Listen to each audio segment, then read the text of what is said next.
আসসালামু আলাইকুম।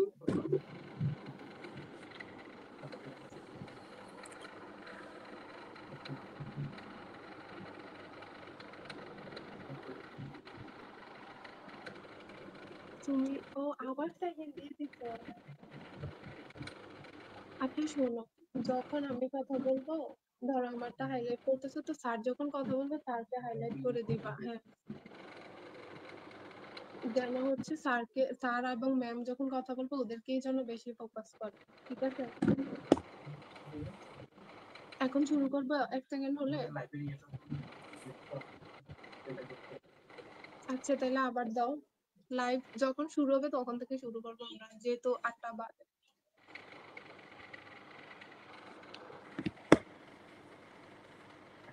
ম্যাম একটু টাইম নিচ্ছি, আমাদের লাইভটা হচ্ছে ফেসবুকে শুরু করতে হবে, তো না হয় আমরা কথা বলে যাব, ওরা মাঝ পথে পাবে তখন আর শুরু হবে না।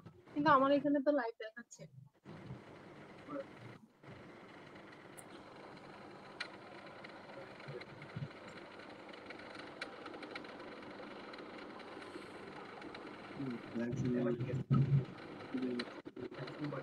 আসসালামু আলাইকুম। লিডারশিপ লঞ্চপ্যাড একাডেমি আপনাকে আমন্ত্রণ জানাচ্ছে দ্য লিডার্স টক লাইভ স্ট্রিমের 3য় পর্বে। লিডারশিপ লঞ্চপ্যাড একাডেমি শিক্ষার্থীদের চাকরি উপযোগী ও গ্লোবাল সিটিজেন হিসেবে গড়ে তুলতে গুরুত্বপূর্ণ ভূমিকা পালন করে। ভবিষ্যৎ ক্যারিয়ার গঠনে দক্ষতা উন্নয়নের জন্য এটি হতে পারে শিক্ষার্থীদের জন্য সেরা প্ল্যাটফর্ম। আমরা এই প্ল্যাটফর্মে পাই বিভিন্ন বিজ্ঞ ব্যক্তিদের নিয়ে দেশের সমসাময়িক বিষয়বস্তু থেকে শুরু করে একাডেমিক ও লিডারশিপ ডেভেলপমেন্টে সহায়ক বিভিন্ন বিষয় নিয়ে আলোচনা করে থাকি। আজ আপনাদের সাথে আছি আমি সাবেকুন নাহার সেতু, finance secretary, leadership launchpad academy. আমাদের সাথে আজকে আছেন দুইজন অসাধারণ অতিথিবৃন্দ। তাদের মধ্যে একজন হচ্ছে ডক্টর নাইম আলিমুল হায়দার স্যার ও ডক্টর জান্নাতুল ফেরদৌস ম্যাম। শুরুতে ডক্টর নাইম আলী হায়দার স্যার হচ্ছে আইন বিভাগের বিভাগীয় প্রধান, ডিপার্টমেন্ট অফ ল, বায়োস্ট। শিক্ষা জীবনে তিনি স্নাতক পাশ করেছেন ইউনিভার্সিটি অফ লন্ডন, এলএলএম করেছেন লিভারপুল জন মরিস ইউনিভার্সিটি,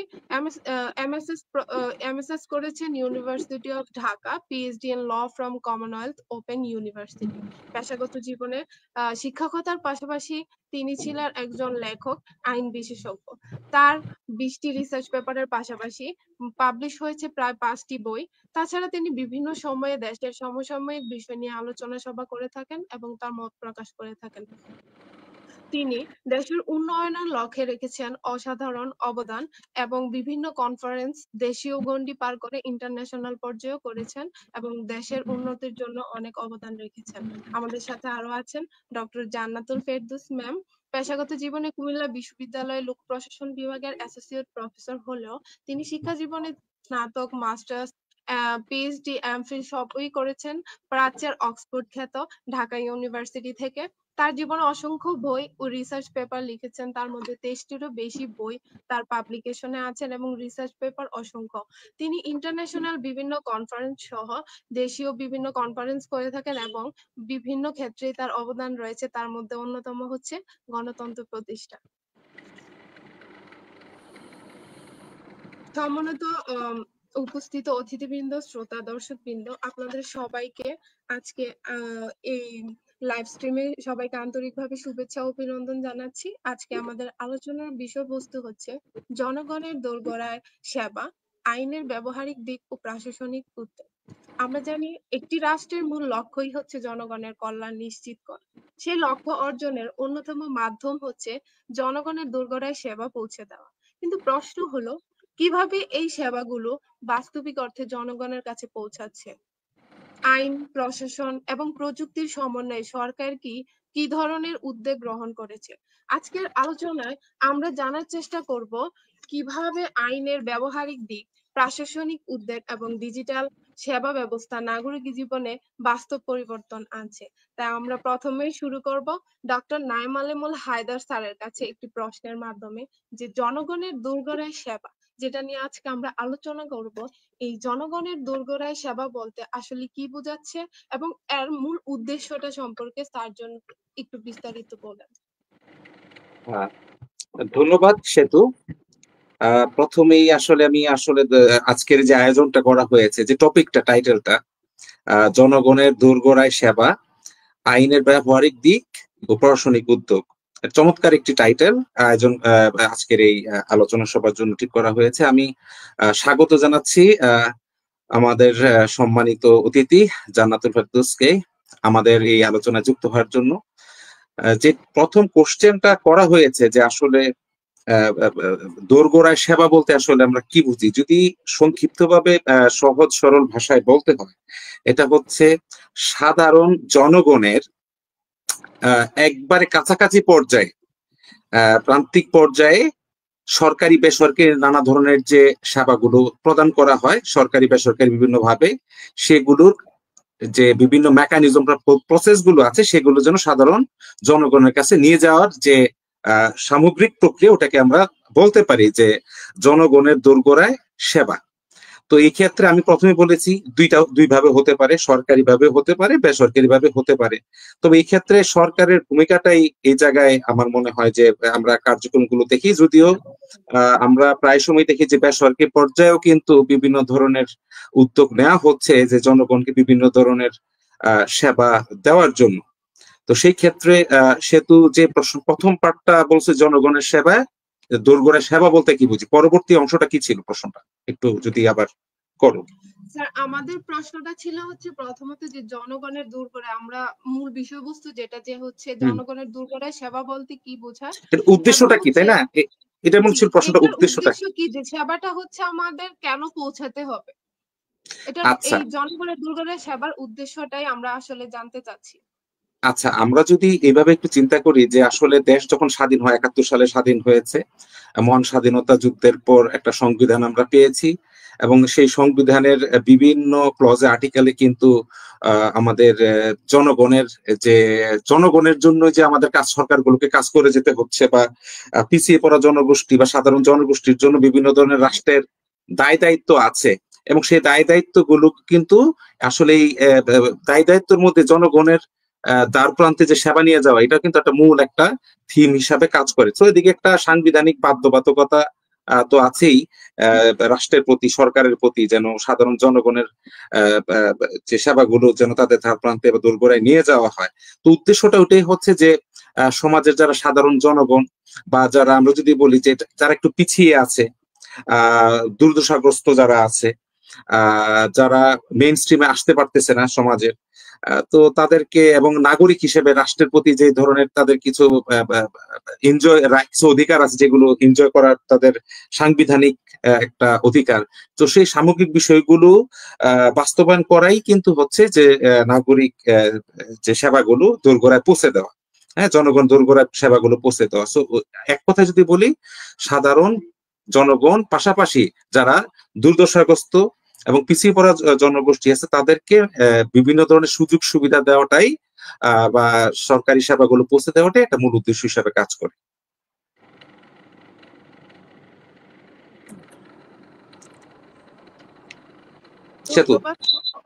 আপনার কথা অনুযায়ী আমরা যা বুঝলাম হচ্ছে জনগণের সেবায় যদি দোরগোড়ায় যদি সেবা পৌঁছাতে হয়, অবশ্যই প্রধান কাজটি হবে সরকারের।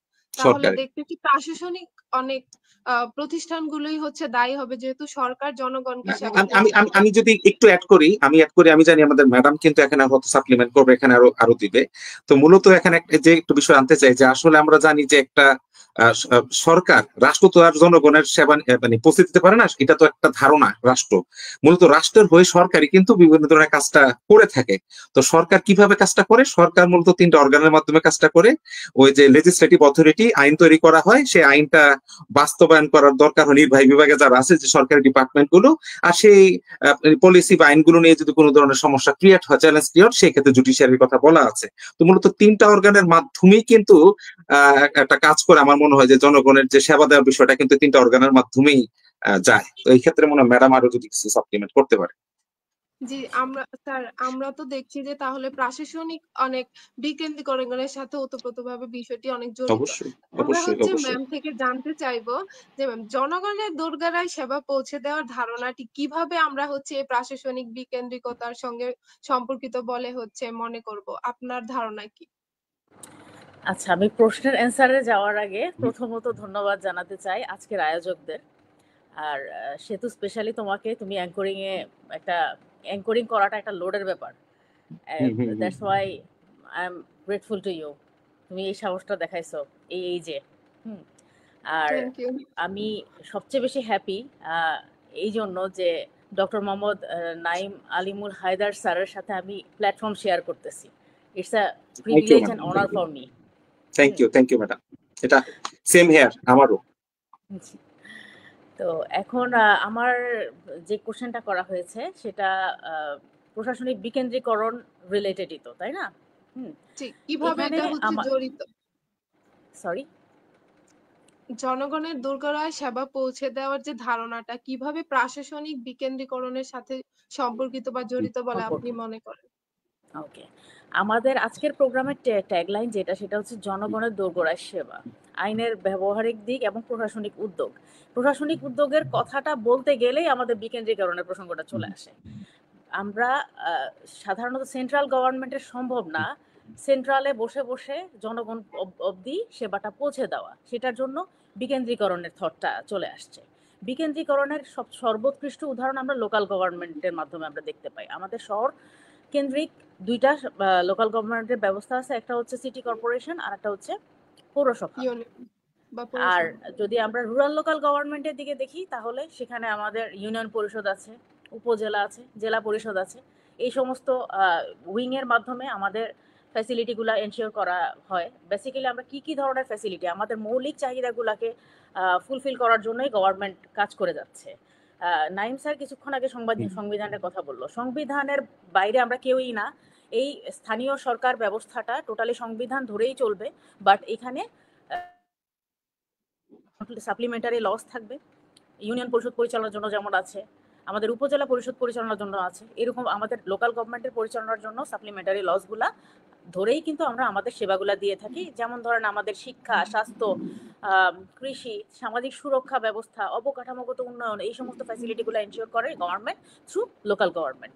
অ্যান্ড এই লোকাল গভর্নমেন্টের এই মেজর অ্যাক্টিভিটিসটাই হচ্ছে জনগণের দোরগোড়ায় সেবা পৌঁছে দেওয়া থ্রু ডিসেন্ট্রালাইজেশন। মানে ক্ষমতা কেন্দ্রীভূত না রেখে একদম লোকাল লেভেল পর্যন্ত জনগণের কাছে পৌঁছে দেওয়া, সেটাই বিকেন্দ্রীকরণের মূল উদ্দেশ্য। ধন্যবাদ। Thank you ma'am. তো আমরা দেখছি যে লোকাল গভর্নমেন্ট থেকে জনগণকেও এটা চেয়ে নিতে হবে, কারণ জনগণ যেহেতু সেবা নিবে, তখন লোকাল গভর্নমেন্টের কাছে আগে চাইলে লোকাল গভর্নমেন্ট দিবে, বা পৌরসভা বা ইউনিয়ন পর্যায়ে।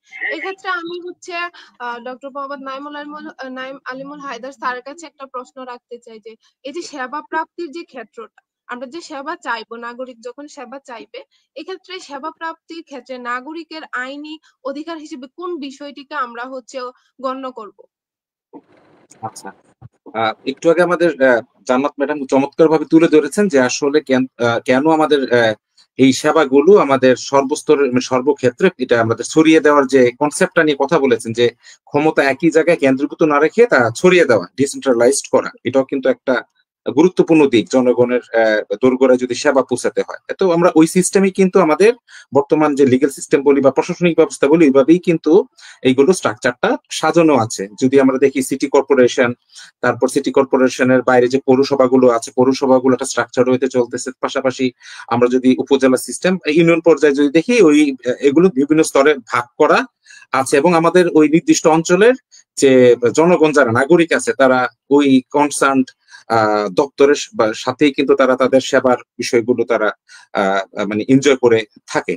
তো এই ক্ষেত্রে যে প্রশ্নটা ছিল যে নাগরিকদের যে সেবার সংক্রান্ত যে তথ্য অধিকারের বিষয়, তথ্য অধিকারের বিষয়ে আমরা যদি একটু লক্ষ্য করি যে সরকারি প্রত্যেকটা ডিপার্টমেন্টেই কিন্তু আমরা দেখবো যে সিটিজেন চার্টার একটা দেওয়া থাকে সরকারি যে প্রতিষ্ঠানগুলো আছে, কোন অফিসের কাজ কি, দায়িত্ব কি, জনগণ কোন অফিসে গেলে কি কি বিষয়ে সেবা পেতে পারে, এগুলো কিন্তু আমরা যদি থানাতে যাই, যে পুলিশ স্টেশনে দেখি ওখানে থাকবে, এবং আমরা যদি ইউনো সাহেবের অফিসে বা ডিসি সাহেবের অফিসে ওখানে কিন্তু এরকম সিটিজেন চার্টার এগুলো আমরা দেখি যে কোন অফিসের কি কি দায় দায়িত্ব।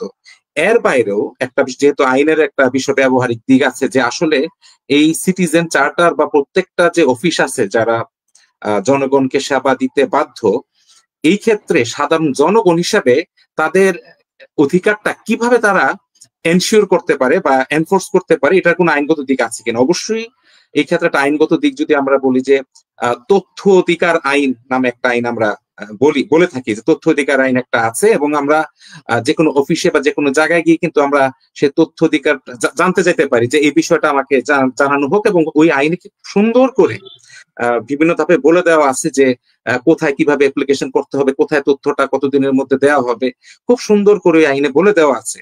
তো এই ক্ষেত্রে কিন্তু অবশ্যই আমি বলবো একটা চমৎকার একটা সংযোজন যে আইনটা, যে তথ্য অধিকার আইনে, যে আমরা কিন্তু প্রত্যেকটা প্রশাসনিক বা আইন আদালত প্রশাসন যে কোনো সরকারি দপ্তরগুলোর কথাই বলি, আমরা যদি মনে করি যে আমাদের কোনো তথ্য জানা দরকার, সেক্ষেত্রে আসলে কিন্তু ওই দপ্তর তথ্য জানাতে বাধ্য। তারপরে ওখানে কিছু কথা আছে, যদি মনে করা হয় যেসব তথ্য রাষ্ট্রের নিরাপত্তা বা রাষ্ট্রের জন্য একটা অস্থিতিশীল অবস্থা তৈরি করতে পারে, সেই ক্ষেত্রে একটা এক্সেপশন ব্যতিক্রম হিসেবে থাকে, যে সেই তথ্যগুলো আসলে জানাতে বাধ্য না। কিন্তু জনগণের সেবা সংক্রান্ত বিষয়গুলো আমরা কিন্তু যদি কোনো অফিস কখনো জনগণকে জানাতে না চায়, সেই ক্ষেত্রে অবশ্যই আমাদের সাংবিধানিক যেহেতু কনস্টিটিউশন আমাদের supreme law of the land, ওটার পাশাপাশি আমরা যে তথ্য অধিকার আইনের মাধ্যমে কিন্তু আমাদের সেই অধিকারের বিষয়গুলো, সেবা সংক্রান্ত বিষয়গুলো কিন্তু আমরা আইনের একটা ব্যবহারিক যে দিকের কথা বলতেছি ওটা অ্যাপ্লাই করে কিন্তু আমরা জানতে পারি। তো এটা ভালো একটা প্রসেস বা পদ্ধতি আছে বলে আমি মনে করি আমাদের সিস্টেম, এক্সিস্টিং সিস্টেম।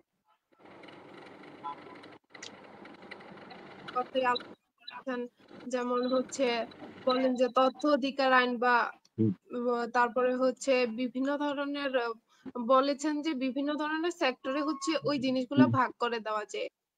কিন্তু আমরা দেখি যে এখন সরকার কিন্তু হচ্ছে অনলাইন ভিত্তিক অনেক সেবা চালু করেছে, যেমন যখন দেখবো যে বয়স্ক ভাতা, বিভিন্ন ভাতা সিস্টেম, তখন দেখতেছি যে অনলাইন ভিত্তিক এগুলাকে হচ্ছে রেজিস্টার করা হয়।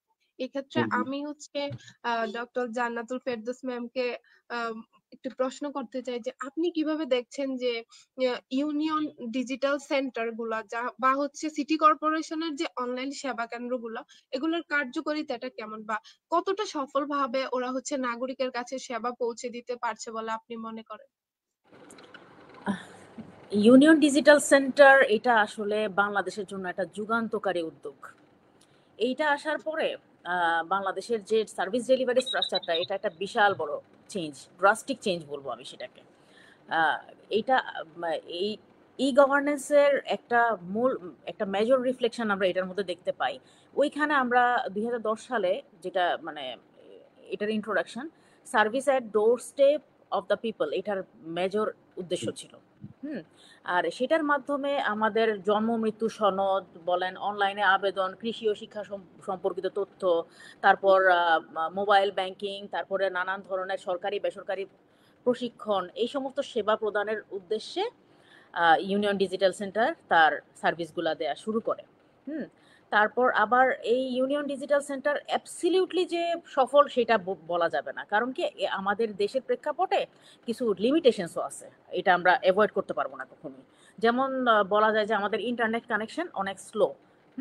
এটা আমাদের এই প্রোগ্রাম থেকেই অনেকে হয়তো কিছু শুনতেছে, অনেকে শুনতেছে না। ঠিক একইভাবে আমাদের ইউনিয়ন লেভেলে যেহেতু ইউনিয়ন ডিজিটাল সেন্টারের কথা বলা হচ্ছে, আমাদের ওই জায়গাগুলোতে ইন্টারনেট সংযোগটা মোটামুটি উইক। আমাদের lots of research and studies এই জিনিসটা অলরেডি রিভিল করেছে। আমার নিজস্ব একটা রিসার্চও আছে, যেটা আমি অ্যাডমিন একাডেমির অর্থায়নে করেছিলাম। সেখানেও এই জিনিসটা রিফ্লেক্ট করেছে যে আমাদের রুরাল এরিয়াগুলোতে ইন্টারনেট কানেকশন অনেকটা স্লো। তো এইটা এক ধরনের সীমাবদ্ধতা। তার মধ্যে আবার আমাদের বৈদ্যুতিক সংযোগটা, মানে বৈদ্যুতিক সরবরাহটা, এটা অনিয়মিত। আবার যে সমস্ত যন্ত্রপাতি আছে ওইখানে, ওই যন্ত্রপাতিগুলা পূর্ণাঙ্গ অনলাইন করার জন্য যেরকম মানে সেট আপটা দরকার, ওই সমস্ত সেট আপ সবসময় এনশিওর করা সম্ভব হয় না। আর যারা ওইখানে উদ্যোক্তা আছেন, হ্যাঁ, বেসিক্যালি ওটা তো উদ্যোক্তাদের মাধ্যমেই পরিচালিত হয়। এই উদ্যোক্তাদের জন্য এনাফ প্রশিক্ষণ, তারপর হচ্ছে আর্থিক প্রণোদনা, তারপরে এনাফ মনিটরিং, যেটা ইউনিয়ন পরিষদের করার কথা, সেই জায়গাগুলোতে লিমিটেশনস আছে। প্লাস জন্ম মৃত্যু নিবন্ধন, এই সমস্ত জিনিসগুলো তো সেন্সিটিভ। এই জায়গাগুলোতে দেখা যায় যে দীর্ঘসূত্রিতা হলে লোকজনের মধ্যে একটা ডিসস্যাটিসফ্যাকশন কাজ করে। আমরা যারা সিটিজেন আছি, আমরা স্বভাবতই দেখা যায় যে সার্ভিসটা একটু ফাস্ট চাই, তাই না? আমরা যে কোনো সরকারি প্রতিষ্ঠান বলেন, বেসরকারি প্রতিষ্ঠান বলেন, যেই জায়গাতেই যাই আমরা চেষ্টা করি যে সার্ভিসটা যেন একটু ফাস্ট হয়। তো যখনই স্লো হয়, জনগণের মনে সরকার তথা ইউনিয়ন ডিজিটাল সেন্টারের প্রতি একটা বিরূপ মনোভাব তৈরি হয়। সো ইউনিয়ন ডিজিটাল সেন্টার আমাদের একদিক থেকে একটা চরম সফল একটা বিষয়, আবার পাশাপাশি কিছু ড্রব্যাকস আছে। যে কোনো জিনিসেরই একটা ড্রব্যাকস থাকবে, এটাই স্বাভাবিক, কিন্তু সেটার উপর কাজ করার এখনো সুযোগ আছে। আমরা সামনে আরো কাজ করবো ইনশাআল্লাহ। তো গভর্নমেন্ট সেদিকে নজর দিবে, সেই প্রত্যাশাই রাখতেছি। থ্যাংক ইউ ম্যাম, অনেক ভালো একটি বিশ্লেষণ দিলেন। তাহলে সেবা প্রাপ্তির পথে আইনি যতটা সফল, সেখানে আরো বাধাও আছে, মানে রেস্ট্রিকশন বা লিমিটেশন একটা থাকবে। যেখানে আইন আছে সেখানে রেস্ট্রিকশন বা লিমিটেশন থাকবে, ক্রিটিসিজম থাকবে। তাহলে আইনি সেবা পেতে হলে সরকার যতটা প্রচেষ্টা চালাচ্ছেন, জনগণকেও ওইরকম ভাবে হচ্ছে সরকারের সাথে অবশ্যই সহযোগিতা মনোভাব রাখতে হবে। আমরা এখন ডক্টর নাঈম আলীমুল হায়দার স্যারের কাছে জানতে চাচ্ছি যে আমরা লিগ্যাল এইডের একটা কনসেপ্ট করেছি, আইনি সহায়তা। এখন আইনি সহায়তা পাওয়ার ক্ষেত্রে আমরা দেখি যে সবাই আইনি সহায়তা পাবে না। যেমন হচ্ছে আমরা এখন একটা কনসেপ্ট আছে, সরকারি সুবিধা একটা যদি ভোগ করে সেই ব্যক্তি অন্য আরেকটি সরকারি সুবিধা পাবে না। এক্ষেত্রে আমরা লিগ্যাল এইড পাওয়ার ক্ষেত্রে একজন ব্যক্তি ঠিক কি কি যোগ্যতা থাকতে হবে, এবং এর পরিপূরক হিসেবে আমরা অবশ্যই জানতে চাইবো যে বিকল্প বিরোধ নিষ্পত্তি বা এডিআর প্রক্রিয়ার গুরুত্ব কি আইনে ব্যবহারিক দিক আছে কিনা বা আইনের ব্যবহারিক দিক থেকে কিনা। এই যে ওয়ার্ডটা আমরা বলি যে লিগ্যাল এইড বা আইন সহায়তা, এটা যদিও পুরোপুরি আইন আদালতের একটা প্রসেস বা পদ্ধতি, কিন্তু এটাও কিন্তু এক ধরনের সেবা। যেহেতু আমরা আজকে আলোচনা করতেছি সেবা নিয়ে, প্রশাসন থেকেও যেমন সেবা দেওয়ার বিষয়টা আছে, আদালতও তো অ্যাডমিনিস্ট্রেশন অফ জাস্টিস, বিচার প্রশাসন বলেও তো একটা কথা আছে। এই পুরো কোর্ট প্রসেস বা মেকানিজমটাকে আমরা যদি অ্যাডমিনিস্ট্রেশন অফ জাস্টিস হিসাবে চিন্তা করি, ওখানেও প্রশাসনিক ব্যবস্থা আছে। তো লিগ্যাল এইড বা আইন সহায়তা হচ্ছে এরকম একটা পদ্ধতি, এবং আমরা জানি যে এরকম একটা পদ্ধতির জন্য একটা বাংলাদেশে স্পেসিফিক একটা আইন কিন্তু আছে, লিগ্যাল এইড অ্যাক্ট কিন্তু বাংলাদেশে করা হয়েছে, একটা আইন আছে আমরা জানি। এবং মূলত এই আইনটা হচ্ছে আইন সহায়তা, অর্থাৎ কাদের জন্য আইন সহায়তা দেওয়া, মূলত যারা মানে এফোর্ড করতে পারছে না, যারা বিচারিক প্রক্রিয়ায় মানে আর্থিকভাবে সচ্ছল না, সরকারি ভাবে তখন ওই আদালতে লিগ্যাল এইড অফিসের মাধ্যমে যারা পিছিয়ে পড়া লোকজন আছে, অর্থনৈতিক ভাবে সামাজিক বা বিভিন্ন মাধ্যমে হতে পারে, তাদেরকে আইনগত সহায়তা দেওয়া হয়। এটা নামমাত্র মূল্য হতে পারে, ফ্রিও হতে পারে। তাদেরকে যে আইনি যে সাহায্য সহযোগিতা করা হয়, এই পুরো প্রক্রিয়াটাকে আমরা বলতেছি লিগ্যাল এইড প্রসেস বা আইনি সহায়তা ব্যবস্থা। তো এই ক্ষেত্রে এই আইনি সহায়তা ব্যবস্থা মানে আমাদের বাংলাদেশে বিচারিক ব্যবস্থা ইনক্লুড করার পর অনেক গরিব দরিদ্র মানুষ যারা দেখা যাচ্ছিল যে বিচারিক প্রক্রিয়ায় তারা যেতে পারছিল না আর্থিক সমস্যার কারণে, অনেকে কিন্তু এখন ওই সেবাটা নিচ্ছে, এবং সরকারি ভাবেই তাদেরকে সাহায্য সহযোগিতা করা হচ্ছে, তাদের সুষ্ঠু বিচার বা ন্যায় বিচার তারা যেন পায়। আর আরেকটা যেমন কোশ্চেন ছিল এডিআর বা অল্টারনেটিভ ডিসপিউট রেজলিউশন, বিকল্প বিরোধ নিষ্পত্তির যে বিষয়টা, আমরা জানি যে আমাদের যে বিচার প্রশাসনের যে পুরো ব্যবস্থা, সামগ্রিক ব্যবস্থায় মামলা জট একটা খুবই একটা মানে ভয়াবহ আকার ধারণ করেছে। আমরা দেখি যে দাদার আমলে মামলা হয়েছিল, এটা নাতি নাতি পর্যায়েও কিন্তু মামলা এখনো কোর্টে চলতেছে আমরা দেখি। তো এটাও কিন্তু একটা প্রশাসনিক একটা, যে আমরা যদি বলি ড্রব্যাকস বা গ্রে এরিয়াস আমরা যাই বলি, একটা ইম্পেডিমেন্টস বলতে পারি, যে মামলা জট, ব্যাকলগ অফ কেসেস। তো এই মামলা জট নানা কারণে হতে পারে। তো এই মামলা জটটা কমানোর জন্য, যাতে দ্রুত মামলা রায় হয়, দ্রুত যেন বিচারিক প্রক্রিয়া সম্পন্ন হয়, সেই জন্য প্রচলিত আদালত ব্যবস্থার বাইরে এক ধরনের যে বিচারিক ব্যবস্থা, মানে অবশ্যই এটা বিচারিক ব্যবস্থা, আদালত ব্যবস্থার বাইরে, যেখানে দুই পার্টিকে নিয়ে নিরপেক্ষ একজন ব্যক্তির মাধ্যমে আপোষ মীমাংসার যে প্রক্রিয়া, ওটাকে আসলে বিকল্প বিরোধ নিষ্পত্তি বলা হয়। এবং এখন কিন্তু কিছুদিন আগে একটা আইন করা হয়েছে সরকার আসার পর, যে কিছু কিছু মামলার ক্ষেত্রে অবশ্যই আগে ডিরেক্ট কোর্টে আসা যাবে না, আগে বিকল্প বিরোধ বা এডিআর এর মাধ্যমে তাদের বিষয়টা করে আসতে হবে। সমাধান করার পর যদি দেখা যায় কোনো ফলাফল আসছে না, সেই ক্ষেত্রে কোর্টে আসা যেতে পারে। এক্ষেত্রে কি হলো, কোর্টের উপর চাপ কমে যাচ্ছে, মামলা দেখা যাচ্ছে কোর্টে আসার আগেই কিন্তু একটা মাধ্যমে কিন্তু ওখানে মীমাংসা হয়ে যাচ্ছে। তো এই ক্ষেত্রে মামলা জটের পরিমাণটা বা অবস্থাটা কিন্তু আরো উন্নত হতে পারে। এবং আমরা যদি আমাদের এখন বিদ্যমান যে দেওয়ানি আইন আছে, তারপর অর্থ আদালত আইনের যে বিষয়গুলো আছে, তারপর লেবার ল এর যে বিষয়গুলো আছে, এখানে কিন্তু অনেকটাই বিকল্প বিরোধ নিষ্পত্তি ব্যবহারের কথা বলা আছে। হ্যাঁ, তো সেই ক্ষেত্রে আমরা অবশ্যই বলতে পারি যে বিকল্প বিরোধ নিষ্পত্তির যে পদ্ধতিটা অবশ্যই জনগণের সেবাটাকে আরো ত্বরান্বিত করার জন্য, দ্রুত করার জন্য, ইফেক্টিভলি করার জন্য সরকার ইন্ট্রোডিউস করেছে। এবং আশা করা যায় এটার মাধ্যমে হয়তো বিচারিক প্রক্রিয়া একটা ভালো ফলাফল আমরা দেখতে পাবো, আশা করা যায়। Thank you sir. আমরা তাহলে বুঝলাম যে আমাদের দেখা যায় যে বিশেষ করে হচ্ছে ভূমি সংক্রান্ত অনেক আইনি এখনো আমার ফ্যামিলিতে দেখা যায় যে আমার জি। নানুর বাবার আমলের মামলাগুলো হুম। হচ্ছে এখনো চলমান, মানে হ্যাঁ, খুবই হ্যাঁ, লেন্দি একটা প্রসেস। আর প্রসেস। আমাদের বিচারিক ব্যবস্থায় হচ্ছে এই যে সেশন জট, পড়ালেখা হুম, জাতীয় হুম। বিশ্ববিদ্যালয়ে যত যে টানা যেমন হচ্ছে, শাসন। সেশন হুম। জটের দেখা যায় আমাদের হচ্ছে আইনি ব্যবস্থায় দেখা যায় আরো বেশি সেশন জট, যার মামলা জট কারণে একটা দেখা যায় ভয়াবহ মানে একটা মানুষ হচ্ছে বিষয় হয়েছে। এই ব্যাপারে খুবই অনীহা দেখায় যে হচ্ছে।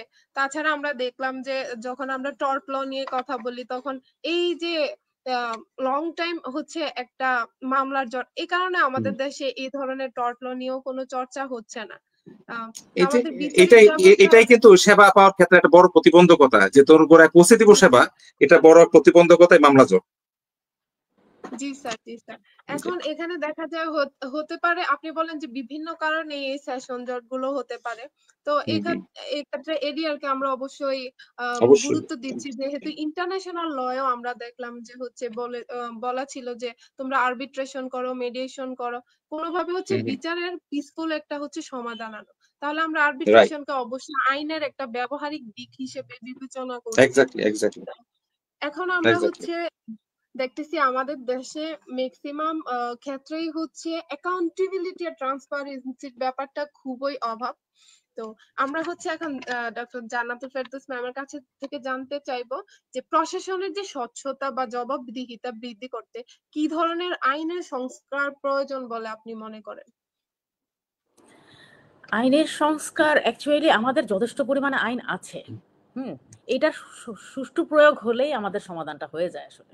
হুম, এখন নতুন করে আইন ক্রিয়েট করা,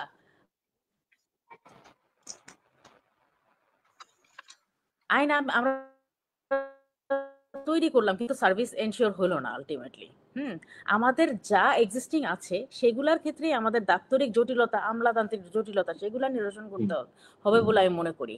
প্লাস হচ্ছে এই যে জনগণ ডিপ্রেসড হয়ে যায় কিসের জন্য? আমলাতান্ত্রিক ধীরগতির জন্য, দাপ্তরিক জটিলতার জন্য। ধরেন আপনি যদি কারোর মৃত্যু সনদ বা ওয়ারিশ সনদ আনতে যান, তখন দেখা যায় যে আপনার তো এগুলা ভূমি সংক্রান্ত প্রবলেম সলিউশনের জন্যই সাধারণত ওয়ারিশ সনদটা আনা হয়। ওই সময় দেখা যায় যে নথিপত্র যাচাই, নানান রকম অনুমোদন, অনুমতিপত্র, এগুলো একটা দীর্ঘসূত্রিতার কারণে লোকজন ডিপ্রেসড হয়ে যায়। তো যতটুকুই আছে ওইটারই সুষ্ঠু প্রয়োগ হোক না। প্লাস আমাদের যে দুর্নীতি ও স্বচ্ছতার অভাব, সেটার জন্য আমাদের দুর্নীতি দমন কমিশন আছে। অলরেডি একটা এক্সিস্টিং বডি আছে যারা কাজ করবে। তো সেই সমস্ত জায়গাগুলোতে মানে আইনি অলরেডি ব্যবস্থা আছে, সেটা সুষ্ঠু প্রয়োগটা হলে জনগণ নাগরিক সেবা পায়। তারপর ধরেন প্রযুক্তিগত সীমাবদ্ধতা আছে, এই যে লজ, সেটা লোকজন এই যে আমরা বলি ওয়েবসাইটে দেওয়া আছে সমস্ত ইনফরমেশন। ধরেন আপনি একটা শিক্ষা প্রতিষ্ঠানে আছেন, বর্তমানে শিক্ষা প্রতিষ্ঠানের ওয়েবসাইটেই থাকার কথা কি সেক্সুয়াল হ্যারাসমেন্ট প্রিভেনশন কিভাবে হবে। বর্তমান সোসাইটিতে এটা বিশাল বড় একটা সমস্যা। আমরা আফটার কোভিড দেখতে পাচ্ছি যে এটা প্রশাসনিক বিষয়ের সাথে সম্পর্কিত, আবার প্রশাসনিক বিষয়ের বাইরেও চলে যাচ্ছে উদাহরণটা অনেকটা। বাট যদি সেক্সুয়াল হ্যারাসমেন্টের কথাও যদি বলতে হয়, তাহলে এটাকে প্রশাসনিকভাবে সলিউশন করতে হবে। একটা শিক্ষা প্রতিষ্ঠানে অবশ্যই একটা সেক্সুয়াল হ্যারাসমেন্ট প্রিভেন্টের সেল থাকার কথা। তো সেটা কোথায় থাকবে? এটা ওয়েবসাইটে থাকবে। হাইকোর্ট ডিরেক্টিভ 2009 অনুযায়ী প্রত্যেকটা শিক্ষা প্রতিষ্ঠানের একটা করে সেক্সুয়াল হ্যারাসমেন্ট প্রিভেনশন সেল থাকার কথা। তো সেটাও কি একটা ব্যবস্থা, তো তাই না? এটা একটা আইনি ব্যবস্থা। এখন এই আইনি ব্যবস্থাটা নিয়ে আমরা কয়জন শিক্ষার্থী সচেতন, কয়জন লোক এই বিষয়টা সম্পর্কে জানে?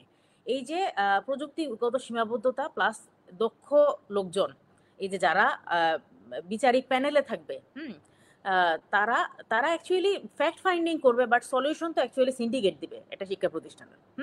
তো এই সমস্ত জায়গাগুলোতে যারা বডিতে আসতেছে তারা কতটা এক্সপার্ট সেটাও একটা ফ্যাক্টর।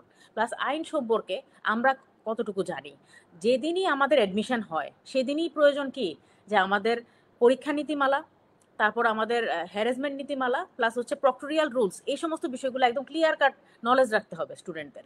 হ্যাঁ, এইটা শুধু স্টুডেন্টদের পার্সপেক্টিভে বললাম, বাট যদি আমরা জনগণের সেবার পার্সপেক্টিভে বলি, এই যে আমরা সেবা নিতে যাই, স্যার অলরেডি বলেছেন যে সিটিজেন চার্টারের ব্যাপারে, সিটিজেন চার্টার আইনি রূপ নেয় নাই, but right two information act তো আছে আমাদের কাছে। তো আমরা ইনফরমেশন অ্যাক্টের আওতায় কিন্তু আমরা ইনফরমেশনটা চাইতে পারি যে আমার সেবা স্বচ্ছ হলো না, আমার ইনফরমেশনগুলো আমি ক্লিয়ারলি জানতেছি না, সেই আইনের আওতায় কিন্তু আমরা ইনফরমেশনটা জানার স্কোপ আছে। সো আমাদের সঠিক নলেজটা দরকার, যেটার মাধ্যমে আমরা রাইট ইনফরমেশনটা বের করে আনতে পারবো সরকারি প্রতিষ্ঠানের কাছ থেকে। আমাদের মধ্যে যে ভীতিটা কাজ করে সেটাই মেজর প্রবলেম। আইন যথেষ্ট পরিমাণে আছে, শুধু আইনের প্রয়োগটা প্রপার হওয়া দরকার, এবং সেটার জন্য জনগণের সচেতনতাই most important thing. Thank you ma'am, আপনি অনেক সুন্দর একটি আলোচনা করেছেন যেখানে আপনি আমলাতান্ত্রিক একটা সমাজ ব্যবস্থার কথা বলেছেন। তারপরে হচ্ছে আপনি বলেছেন যে পাবলিক অ্যাওয়ারনেস, এই পাবলিক অ্যাওয়ারনেসটা ঠিক যে কতটুকু গুরুত্বপূর্ণ যে কোনো সেক্টরের জন্যই। কারণ হচ্ছে রাইট টু ইনফরমেশন অ্যাক্ট কিন্তু আমাদের দেশের জন্য অনেক মানে উন্নত একটি আইন, যেটা হচ্ছে এতটুকু এনশিওর করে যে পাবলিক ডিমান্ড করলে আমাকে ওই ইনফরমেশনটা দিতে সরকারও বাধ্য, যে কোনো পাবলিক সেক্টরেরই। এখন এই যে আমাদের হচ্ছে পাবলিক অ্যাওয়ারনেস নেই, আমরা জনগণ হয়ে যে আমাদের অধিকার সম্পর্কে সচেতন নেই, এটাই হচ্ছে আমাদের সবচেয়ে বড় ব্যর্থতা মনে করি, যে আমরা আমাদের অধিকার সম্পর্কে জানি না বিধায় সরকার আমাদের দুর্গরায় সেবা প্রদান করতে পারতেছে না। তাহলে আমরা বলবো কি, যে জনগণ যখন সচেতন হবে আইনের তখনই সুষ্ঠু প্রয়োগটা সম্ভব। আপনি ধন্যবাদ, আপনাকে অনেক ভালো একটি হচ্ছে কনসেপ্ট দিয়েছেন। তো আমরা এই মুহূর্তে হচ্ছে আমাদের নাইম আলমুল হায়দার স্যার থেকে জানতে চাইবো, এই যে প্রশাসনিক দুর্বলতা বা আমলাতান্ত্রিক সমাজ ব্যবস্থা বা আমলাতান্ত্রিক জটিলতার কথা ম্যাম তার আলোচনায় বলেছেন, এই আমলাতান্ত্রিক জটিলতা কিভাবে হচ্ছে ন্যায় বিচারকে, প্রাপ্তির অধিকারকে হচ্ছে ব্যাহত করতেছে জনগণের, সে বিষয়ে স্যার যদি একটু আলোচনা করেন। আচ্ছা, এখানে যে বিষয়টা আসলো যে ন্যায় বিচার প্রাপ্তির ক্ষেত্রে আমলাতান্ত্রিক জটিলতা বা প্রশাসনিক ব্যর্থতা কতটা আসলে একটা নিয়ামক হিসাবে কাজ করে, এটা একটা বিষয়। এই টাইপের কিছু কোশ্চেনটা হয়তো বা হচ্ছে আর কি। তো এখন এই যে ন্যায় বিচারের ধারণা, এটি আসলে বিশাল ধারণা। এখন আমরা অনেকেই সাধারণ মানুষ মনে করি কোনো কিছু হলেই বিচার চাই, বিচার চাই, অমুকের বিচার চাই, বিচার চাই, এরকম একটা স্লোগান আমরা প্রায়শই তুলি। এখন বিচার বিচার বলতে কি আসলে ন্যায় বিচারকে বোঝায়? ন্যায় বিচার এবং বিচার দুইটা কিন্তু ভিন্ন কনসেপ্ট। এখন বিচারিক প্রক্রিয়ায় নানা ধরনের বিষয় এলিমেন্ট কাজ করতে পারে, কিন্তু ন্যায় বিচার যখন প্রতিষ্ঠা করা হবে সেখানে কিছু বিষয় আছে অবশ্যই পালন করতে হবে। এবং আমার মনে হয় জনগণ এটা ফুলি স্যাটিসফ্যাকশন আসে, ন্যায় বিচারের কনসেপ্টটা আসলেই ফুল স্যাটিসফ্যাকশন আসার কথা। বিচার যদি বলি জাস্টিস দরকার, এখানে আসলে প্রস এন্ড কনস নানা ধরনের ডিসকাশন বা আলাপ আলোচনা হতে পারে। তো আমার মনে হয় জনগণ যদি বলে যে বিচার চাই, বিচার চাই, ওটা থেকে যদি বলে ন্যায় বিচার চাই, ন্যায় বিচার চাই, ওই স্লোগানটা আমার কাছে ব্যক্তিগতভাবে মনে করি যে আসলে যুক্তিসঙ্গত হয়। হ্যাঁ, যুক্তিসঙ্গত হয়। তো এই ক্ষেত্রে এই বিচারিক প্রক্রিয়ার সাথে কিভাবে আবার এই আমলাতান্ত্রিক জটিলতা, প্রশাসনিক বিষয়গুলো জড়িত?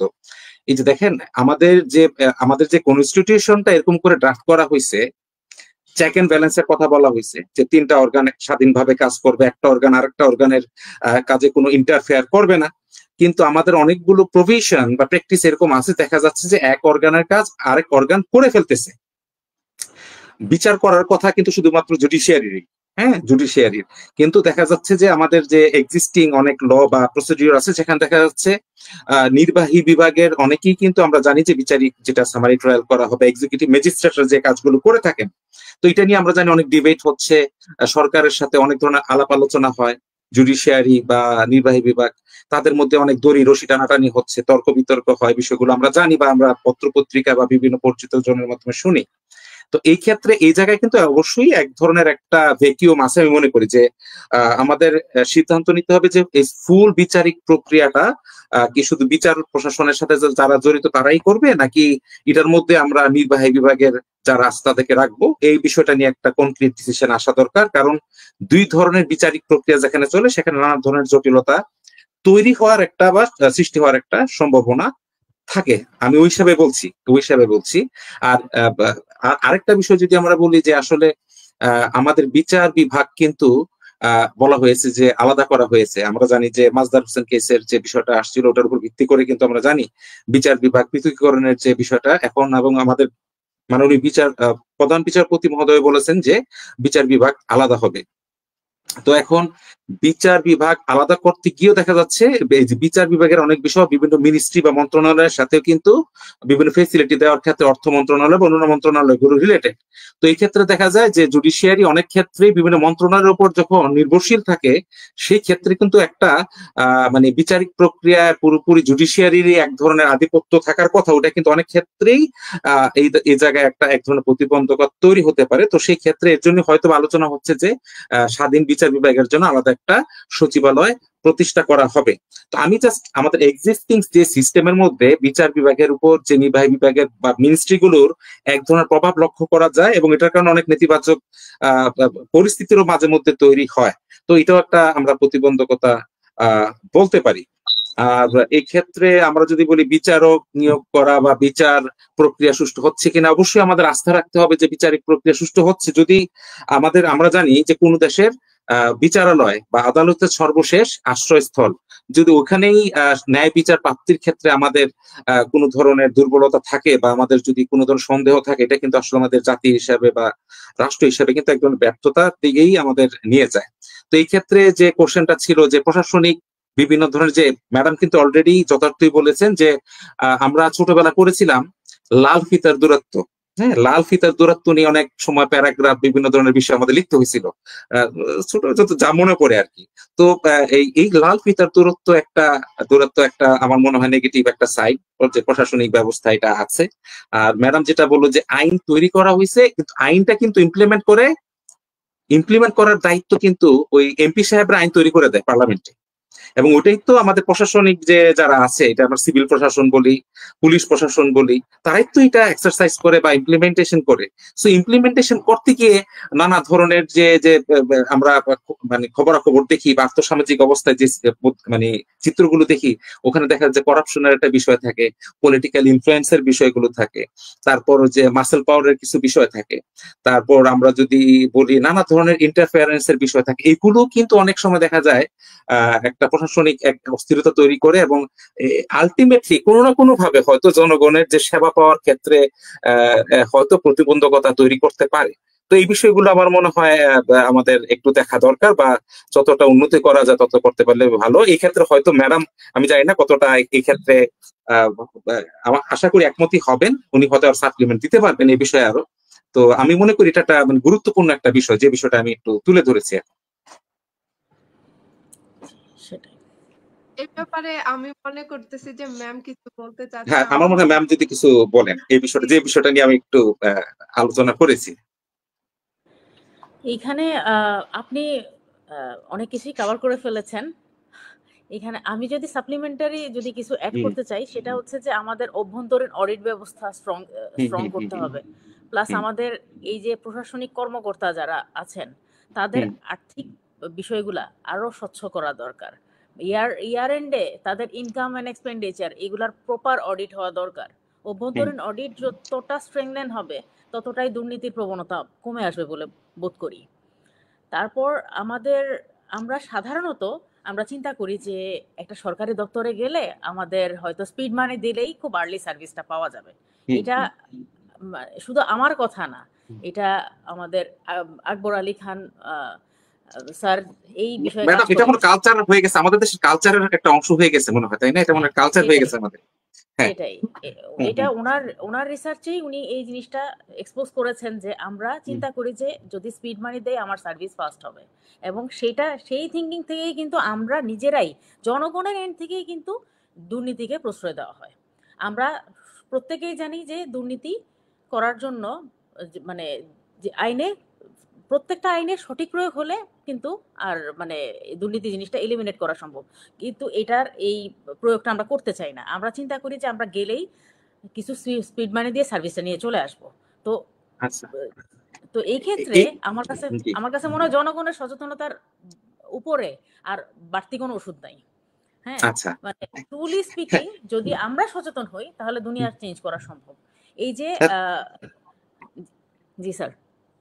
আচ্ছা, আমি আমি একটু অ্যাড করি ম্যাডাম, একটু অ্যাড করি এখানে। যেমন আমরা যখন দেখি যে আমাদের এই যে অর্থ বছর যেটা বলা হয়, জুলাই টু জুন, অর্থ বছর কি July two June, July two June এটা অর্থ বছর বাংলাদেশের যে সিস্টেমের মধ্যে।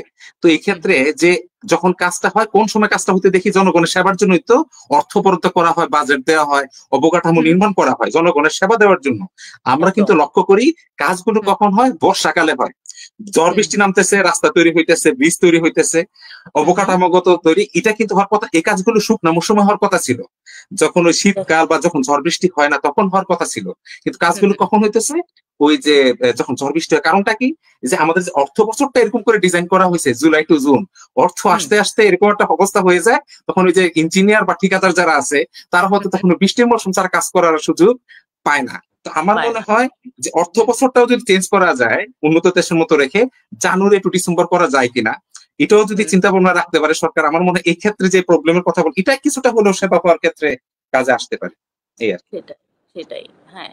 জি, আর এই যে জি স্যার। অডিটের বিষয়টা যে বললাম, এই আমরা জি, মানে কতটা রিলায়েবল তাদের যে এক্স্যাক্টলি, স্টেটমেন্টটা তারা ডিসক্লোজ করে। হুম। এক্স্যাক্টলি। তো এই ক্ষেত্রে অবশ্যই প্রপার জাজমেন্ট দরকার, তাহলে হুম, দুর্নীতি রিডিউস হলেই কিন্তু আপনি প্রপার সার্ভিসটা লোকজনকে দিতে পারবেন। হুম, লোকজনের হুম, হুম, ট্যাক্সের টাকায় কিন্তু একটা রাষ্ট্র চলতেছে, বাট তারা এক্স্যাক্টলি, তাদের স্যাটিসফ্যাকশন নিয়ে কিন্তু আমরা ভাবতেছি না।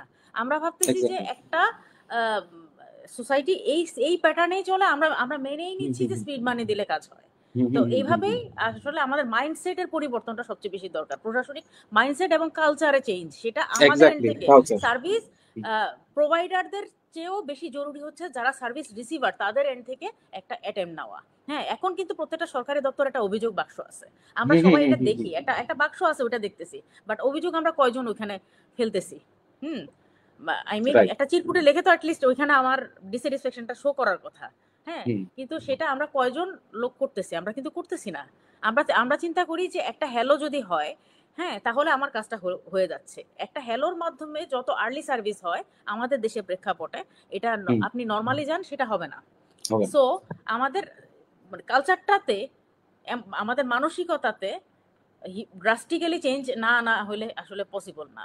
মানে আপনারা আইনের লোক, আপনারা বলতে পারবেন যে আমরা মানে আইন কার কাছে দায়বদ্ধ? বিবেকের কাছে। তো এখন যদি আমরা এক্স্যাক্টলি। বলি যে আমরা নৈতিক শিক্ষাটা কোথা থেকে আসবে?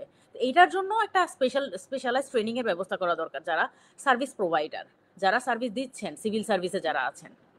রাইট। তো এই ক্ষেত্রে আমি একটু একটু অ্যাড করি ম্যাডাম, সেহেতু একটু অ্যাড করতে যাচ্ছি। ম্যাডাম তো চমৎকার বলেছেন যে অডিটের জি বিষয়টা স্যার। বা স্বচ্ছতার বিষয়টা, স্পিড মানের বিষয়, পাশাপাশি এই যে এখানে ফোনে কাজ করা হয়, ইন্টারফারেন্সের বিষয়গুলো নিয়ে আসা হয়েছে। হুম, তো এই ক্ষেত্রে আমাদের যে পুরো সিস্টেমটার মধ্যে দেখা যায় এক ধরনের পলিটিক্যাল আনরেস্ট বা রাজনৈতিক অস্থিরতাকে আমি কিন্তু একটা ওয়ান অফ দ্য রিজন আমি নিয়ে আসতে যাচ্ছি ম্যাডাম। আমি জানি না একমত হবেন কিনা, আমি আশা করি একমত হবেন। যে আমাদের যে ডেফিনেটলি। আমাদের যে লিগ্যাল সিস্টেম বা আমাদের যে প্রশাসনিক ব্যবস্থা, কিছুদিন পর পরই দেখা যায় এক ধরনের রাজনৈতিক অস্থিরতা তৈরি হয়। কিন্তু আমাদের হুম, সেবা দেওয়ার ক্ষেত্রে আমার মনে হয় এই যে রাজনৈতিক অস্থিরতা, বিভিন্ন রাজনৈতিক ইন্টারফেয়ারেন্স গুলো দেখা যাচ্ছে বিচারিক বা প্রশাসনিক বিষয়ে যে ধরনের একটা প্রভাব বিস্তার করে, আমার মনে হয় এই বিষয়টা থেকেও আমাদের পলিটিক্যাল পার্টি গুলোকে আমরা একটা আহ্বান জানাতে পারি যে জনগণের সেবার বিঘ্ন ঘটে এরকম ধরনের জায়গায় পলিটিক্যাল পার্টি গুলো যেন একটু তারা পজিটিভ হয়, তারা যেন এরকম ধরনের ভূমিকা রাখে, যার কারণে জনগণের সেবা পেতে কোনো সমস্যা তৈরি না হয়। যে যে সরকারি আসুক, তারা সবগুলো পলিটিক্যাল পার্টিগুলোকে বসে এই জায়গায় এক ধরনের একটা একমত বা ঐক্যমতে আসা উচিত যে আমাদের কার্যক্রম বা ডিসিশন এরকম হবে না যাতে আমরা বিরোধী দলই থাকি বা সরকারি দলই থাকি, যে অবস্থায় থাকি, যাতে জনগণের সেবা পেতে প্রতিবন্ধকতা তৈরি হয় বা আমরা এরকম ধরনের অনৈতিক কোনো ধরনের প্রভাব আমরা বিস্তার করবো না, যার কারণে সমস্যা তৈরি হতে পারে। এটাও আমি একটু সাপ্লিমেন্ট হিসেবে অ্যাড করলাম। জি, আপনার সাথে আমি একমত এই বিষয়ে। তবে ওই যে একটা কথা বলেছিলাম না, জনগণের সচেতনতা। জি।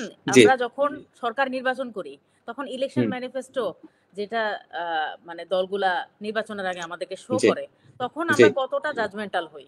আমরা এক্স্যাক্টলি। অনেকে ব্লাইন্ড ট্রাস্ট করি যে অমুক দল হইলেই মনে হয় হ্যাঁ, হ্যাঁ, পারফেক্টলি হ্যাঁ। সেবা দিতে পারবে। হুম, এই হুম, ব্লাইন্ড হুম, হুম, ট্রাস্ট থেকেও কিন্তু আমাদের প্রপার জাজমেন্ট আমরা দিতে পারি না। সেই হুম, হুম, জন্য হুম, আমাদের সরকারেও আমাদের পছন্দের লোক বা হুম, হুম, হুম। আহ, পছন্দের লোককে আনতে গিয়ে দেখা যায় যে আমরা সঠিকটা নির্বাচনেও ভুল করে ফেলি। হয়ে যায়। হ্যাঁ, হুম, হুম, হ্যাঁ, হুম, হুম, ওই ক্ষেত্রে জাজমেন্টাল ইস্যুস আসলেই একটা মানে প্রতিবন্ধকতা তৈরি করে।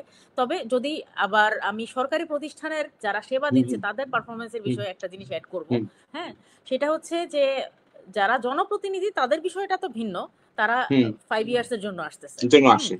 হ্যাঁ, বাট যারা সিভিল সার্ভিসে এক্সিস্ট করে হ্যাঁ, হ্যাঁ। তাদের হুম, পারফরমেন্সটাকে যদি আমরা প্রপারলি জাজ করি, আমাদের তাদের অ্যানুয়াল কনফিডেন্সিয়াল রিপোর্ট যেটার মাধ্যমে হুম, তাদেরকে পদোন্নতির ক্ষেত্রে এটা একটা মানে মূল নিয়ামক হিসেবে হুম, কাজ করতে বা কাজ করবে। মেজর ইন্ডিকেটর, হ্যাঁ, এটা দিয়ে তাদের পারফরমেন্সটা মেজার করা হয়। বাট তাদের শুধুমাত্র এইটুকুই না, আমাদের অ্যানুয়াল পারফরমেন্স এগ্রিমেন্টে তারা কতটা ডেভেলপ করতেছে, কোন কোন জায়গায় লুপ হোলস আছে, সেগুলোর প্রপার জাজমেন্ট প্রয়োজন আছে। হুম, তো সেই ধরে যদি তাদের পারফরমেন্সের সাথে লিঙ্ক আপ প্লাস তাদের প্রমোশনের সাথে যদি ট্রেনিং এর একটা প্রপার লিঙ্ক আপ করে দেওয়া যায়, তাহলে হয়তো সার্ভিস আরেকটু বেটার আচ্ছা, হতে পারে। এই ক্ষেত্রে অনেকে বলে থাকে যে বেতন বৃদ্ধি করা হলে সরকারি যারা চাকরি করে তাদের দুর্নীতি কমে যাবে, আসবে। আমি জানি না আপনি কতটা একমত, বাট আমার মনে হয় আমাদের মনস্তাত্ত্বিক পরিবর্তনটা আগে থেকে অবশ্যই জীবনযাত্রার মানের উন্নতির একটা বিষয় তো অবশ্যই দরকার আছে, যেহেতু যে আমাদের দ্রব্যমূল্যের ঊর্ধ্বগতি হয়ে যাচ্ছে এবং তারাও তো যেহেতু সরকার জনগণের সেবায় কাজ করতেছে, অনেকে বলে থাকে যে হয়তো যদি সরকারি চাকরিজীবীদের স্যালারি ইনক্রিজ করা হয় দুর্নীতি কমে যেতে পারে। আবার একটা পক্ষ বলে যে না, দুর্নীতি থাকতেই পারে। তো আমার মনে হয় সব সব বেশি যে ইম্পর্টেন্ট যে কাজটা হচ্ছে ওই যে আপনি যেটা বলেন, আমাদের সংস্কৃতির পরিবর্তন, মনস্তাত্ত্বিক পরিবর্তন দরকার, যে জনগণকে আমরা সেবা দিব। এই জায়গায় পরিবর্তন আনতে পারলেই বাকি সমস্যাগুলো সমাধান আমার মনে হয় হয়ে যাবে অনেকটাই। তবে আমার একটু মানে আপনি একমত হবেন কিনা আমি জানি না। হুম, তবে আমি জি, বোধ করি যে বেতন বৃদ্ধির সাথে দুর্নীতির কোনো সংযোগ নাই। সংযোগ নাই এই একমত। অর্থে, আমি আমি ধরেন আমরা আমি আমি একমত। 2014 এর দিকে আমাদের বেতন ডাবল করার জন্য রিপোর্ট দিল 15 এর দিকে। জি, 14 জি, 15, এখন আমি জি, এক্স্যাক্টলি এটা মনে করতে পারতেছি না ডেটটা। হুম, হুম, হ্যাঁ, তো ওই জি, সময় এসে যখন বেতনটা ডাবল হইলো তার মানে কি দুর্নীতি হুম, তো রিডিউস হয়ে যাওয়ার কথা। হুম, হুম, এখন হুম, পর্যন্ত হুম, কি হুম। শুনছেন যে দুর্নীতি রিডিউস হয়েছে? না, না, না, আমি তো ওটার কোনো রিফ্লেকশন দেখতে আমিও পাচ্ছি না। শুনিনি।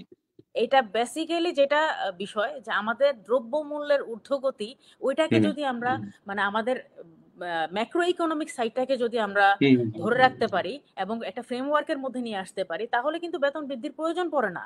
হুম, হুম, যতটুকু হুম, বেতন তখনই ইনক্রিজ করা হয়েছিল হিসেবে এখন আর মানে ওইটা যদি আমাদের দ্রব্যমূল্যের ঊর্ধ্বগতি না হতো তাহলে কিন্তু হুম, বেতন হুম, বৃদ্ধির কোনো বিষয়ই আসতো না। হুম, হুম, হুম, হুম, আর দুর্নীতি মানুষ করলে এটা যে কোনো হুম, সিচুয়েশনেই করবে, বেতন বৃদ্ধি করতে করলেও পারে। করবে, কম। এটা হচ্ছে আমাদের মাইন্ড সেট আপ, আমাদের মোরালিটি, এই এক্স্যাক্টলি। সমস্ত জায়গাগুলোতে সেলফ ডেভেলপমেন্টটা দরকার। আসলে দেশকে ভালোবাসতে হবে। মানে দেশকে ভালোবাসা মিন্স আমি যেটা ফিল করি সেটা হচ্ছে যে আমাদের যার যেটা রেসপন্সিবিলিটি আমরা অতটুকুই প্রপারলি করলে আমাদের দেশপ্রেমটা শো করা হয়ে যায় অ্যাকচুয়ালি। এক্স্যাক্টলি। যেমন এক্স্যাক্টলি। ধরেন আপনি আপনার দায়িত্বে আছেন, আপনি আপনারটা খুব প্রপারলি করলেন। একজন স্টুডেন্ট তার কাজ হচ্ছে প্রপারলি পড়াশোনা করা নাকি হুম, মানে মাঠে কন্টিনিউয়াস স্লোগান দিয়ে বেড়ানো, ওইটাও না, না। না, না, এটা রাইট। জাতির প্রয়োজনে সময়ে সময়ে ঢাকা বিশ্ববিদ্যালয় হয়তো, ঢাকা বিশ্ববিদ্যালয় থেকে শুরু করে সারা প্রত্যেকটা হ্যাঁ, বিশ্ববিদ্যালয়, আমাদের জাতীয় জি, বিশ্ববিদ্যালয় আছে, প্রত্যেকটা শিক্ষা প্রতিষ্ঠান আছে, হ্যাঁ, তাদের জাগরণের বিষয়টা এটা মানে যখন যতটুকু রিফ্লেকশন হওয়ার দরকার, যতটুকু দেশের জন্য দরকার অতটুকু কন্ট্রিবিউট জি, করে তারপর বাকিটা আমাদের, যদি আমরা পড়াশোনায় কন্ট্রিবিউট করতে পারি তাহলেই একটা জি, জাতি সাকসেসফুল হতে পারবে। মানে জি, আমাদের রেসপন্সিবিলিটি, যে সরকারি প্রতিষ্ঠানে আছে তার কাজ হচ্ছে কি জনগণকে সার্ভিস দেয়া। এখন সে যদি চিন্তা করে যে আমি তো একটা কম্পিটিটিভ এক্সামস এর মাধ্যমে আসছি, এখন হুম, হুম, আমার এই পজিশনে আসার পরে আমি আমার নিজের মধ্যে যদি আমি মানে এখানে বলা হয়েছে কি পাবলিক সার্ভেন্ট, তো এক্স্যাক্টলি আমি যদি জনগণকে আমার সার্ভেন্ট হিসেবে চিন্তা করা শুরু করি তাহলে তো হবে না। এক্স্যাক্টলি আমার কাজই হচ্ছে জনগণকে সেবা দেয়া। আমি জনগণের প্রজাতন্ত্রের কর্মচারী হিসেবে আমি যুক্ত হয়েছি। তো এই থিঙ্কিং গুলা মানে আমরা একটা প্ল্যাটফর্মে আসার আগে থিঙ্কিং একরকম থাকে যে দেশে সেবা করব, পরে আসার পরে সেটা চেঞ্জ হয়ে যায়। অথবা আমাদের মোরালিটি যদি একটা স্ট্রেংথেন না হয়, একটা স্ট্রেংথেন পজিশনে না আসে, তাহলে আসলেই চেঞ্জ, যে কোনো প্রকার চেঞ্জই সম্ভব না। এক্স্যাক্টলি অনেক চমৎকার আলোচনা সভা, আমরা আসলে এনজয় করতেছিলাম। আমরা ভাবছি আরেকটু হবে, যে আপনারা আরেকটু আলোচনা করবেন, কাইন্ড অফ ডিবেট ক্রিয়েট হয়েছে। জি জি থ্যাংক ইউ আপনাদের দুজনকে। আমরা দেখলাম যে ঘুরে ফিরে জনগণই হচ্ছে দেশের যেমন সম্পদ, জনগণের জন্যই দেশ, ডেমোক্রেসিও বলে হচ্ছে দেশের সবকিছুই জনগণের জন্য, এবং আমরা জনগণই এক দিক থেকে হচ্ছে দায়ী দেশের অবনতির জন্য। যেটা বললেন যে জনগণের মনস্তাত্ত্বিক যে চিন্তা ধারণা, ওইটাই চেঞ্জ করতে হবে। আর সবচেয়ে সুন্দর লেগেছে ম্যামের কথা যে আহ যত টাকাই হচ্ছে বাড়ানো হোক না কেন, যে যে পর্যায়ে থাকে সে ওই পর্যায়ে হচ্ছে আসলে দুর্নীতি বা ঘুষ জাতীয় যে জিনিসটা, ওইটা চলবে। কারণ হচ্ছে আমরা ছোটবেলা থেকে পড়ে আসছি যে রাজা রহস্য করে সমস্ত কাঙালের ধন চুরি। তো যে যার আছে সে আরো চাইবে, এটাই স্বাভাবিক, কারণ এটা হচ্ছে তার মনস্তান্ত্রিক একটা বিষয়, মনস্তান্ত্রিক চিন্তা ধারণা অভ্যাসে পরিণত হয়েছে। আর যে সৎ থাকার সে তার সামান্য স্যালারিতেও হচ্ছে সৎ থাকবে। তবে হ্যাঁ, কিছু ক্ষেত্রে শিক্ষক কিংবা আদার্স যে প্রফেশনে আছেন সবাই অবশ্যই সম্মানীয় জায়গাতে আছেন, ওদের কিছুটা সম্মানই বাড়ানো উচিত ছিল। কারণ হচ্ছে এখন হচ্ছে যেহেতু দ্রব্যমূল্যের যে কথাটা আসছে, ওইটাও কাইন্ড অফ আমরা জনগণই দায়ী থাকি দ্রব্যমূল্যের দাম বৃদ্ধির কারণে। কারণ হচ্ছে আমাদের যখন মৌসুম থাকে তখনই হচ্ছে আমরা গুদাম ঘরে রেখে দেই, কারণ পরবর্তীতে আমাদেরকে একটু দামে বিক্রি করতে হবে। তো ঘুরে ফিরে আমাদের জনগণের সচেতনতাটাই হচ্ছে মেন, যে আমরা জনগণ ঠিক হলে আইনের যথাযথ ব্যবহার হবে, আমরা জনগণ ঠিক হলে দুর্নীতি কমবে। যে এই যে স্পিড মানি আমরা যদি না দেই, ওরা পাওয়ার ওরা আমাদের কাছে হচ্ছে চাইতে পারবে না, কারণ এটা ওদের হচ্ছে মৌলিক অধিকার না। কিন্তু আমরা দিয়ে দিয়েই হচ্ছে ওদের জন্য এটা এই যে কালচার ক্রিয়েট করে ফেলছি যে আমরা স্পিড মানি দিব, আমরা হচ্ছে হ্যাসেল করতে এখন আর রাজি না, আমরা হচ্ছে আর কষ্ট করতে রাজি না, আমরা টাকা দিয়ে জিনিসটা হচ্ছে কম সময়ে যেটা করা যায়, বা টাকা দিয়ে যতটা হচ্ছে আমরা সুবিধা নিতে পারি। এখন আমরা জনগণ ঠিক হলেই হচ্ছে আলটিমেটলি রাষ্ট্র হচ্ছে আইনি সেবা আমাদের দাঁড় করায় দিতে পারবে। তো এখন আমরা হচ্ছে আমি চাইবো জান্নাতুল ফেরদৌস ম্যাম তার পূর্বের একটি বক্তব্যে হচ্ছে এই যে ডিজিটাল সেক্সুয়াল হ্যারাসমেন্ট নিয়ে অনেক গভর্নমেন্ট বা ডিজিটাল প্রশাসনের কথা উনি উল্লেখ করেছিলেন, যে ডিজিটাল অনেক প্ল্যাটফর্ম আছে, আমরা হয়তো জানি না, আমরা ওইখানে অভিযোগ করতে পারি না। ওইখানে কিন্তু সরকার হচ্ছে তার সেক্টরটা হচ্ছে খুলে দিয়েছে, আমরা যেন ওই ডিজিটাল প্রশাসনিক সেবাটাও যেন নিতে পারি। এখন আমরা জানতে চাইবো ম্যাম, কিভাবে হচ্ছে গভর্নেন্স বা ডিজিটাল যে প্রশাসন ব্যবস্থা, এটা কিভাবে এই জনগণের বাধাগুলো দূর করতে পারবে, বা হচ্ছে আমরা জনগণকে এই ব্যাপারে জানাতে পারবো, তার দোরগোড়ায় সেবা পৌঁছাতে পারবো, ডিজিটাল প্রশাসনের এই ক্ষেত্রে কিভাবে ভূমিকাটা পালন করবে? ডিজিটালাইজড যে অ্যাটেম্পটা, ডিজিটালাইজড করার যে অ্যাটেম্পটা, সেটা যথেষ্ট লম্বা সময় অলরেডি আমরা পার করে ফেলছি। এখন জনগণ জানে অ্যাকচুয়ালি কোথায় কি আছে, বাট প্রক্রিয়াটা হয়তো প্রপারলি জানে না।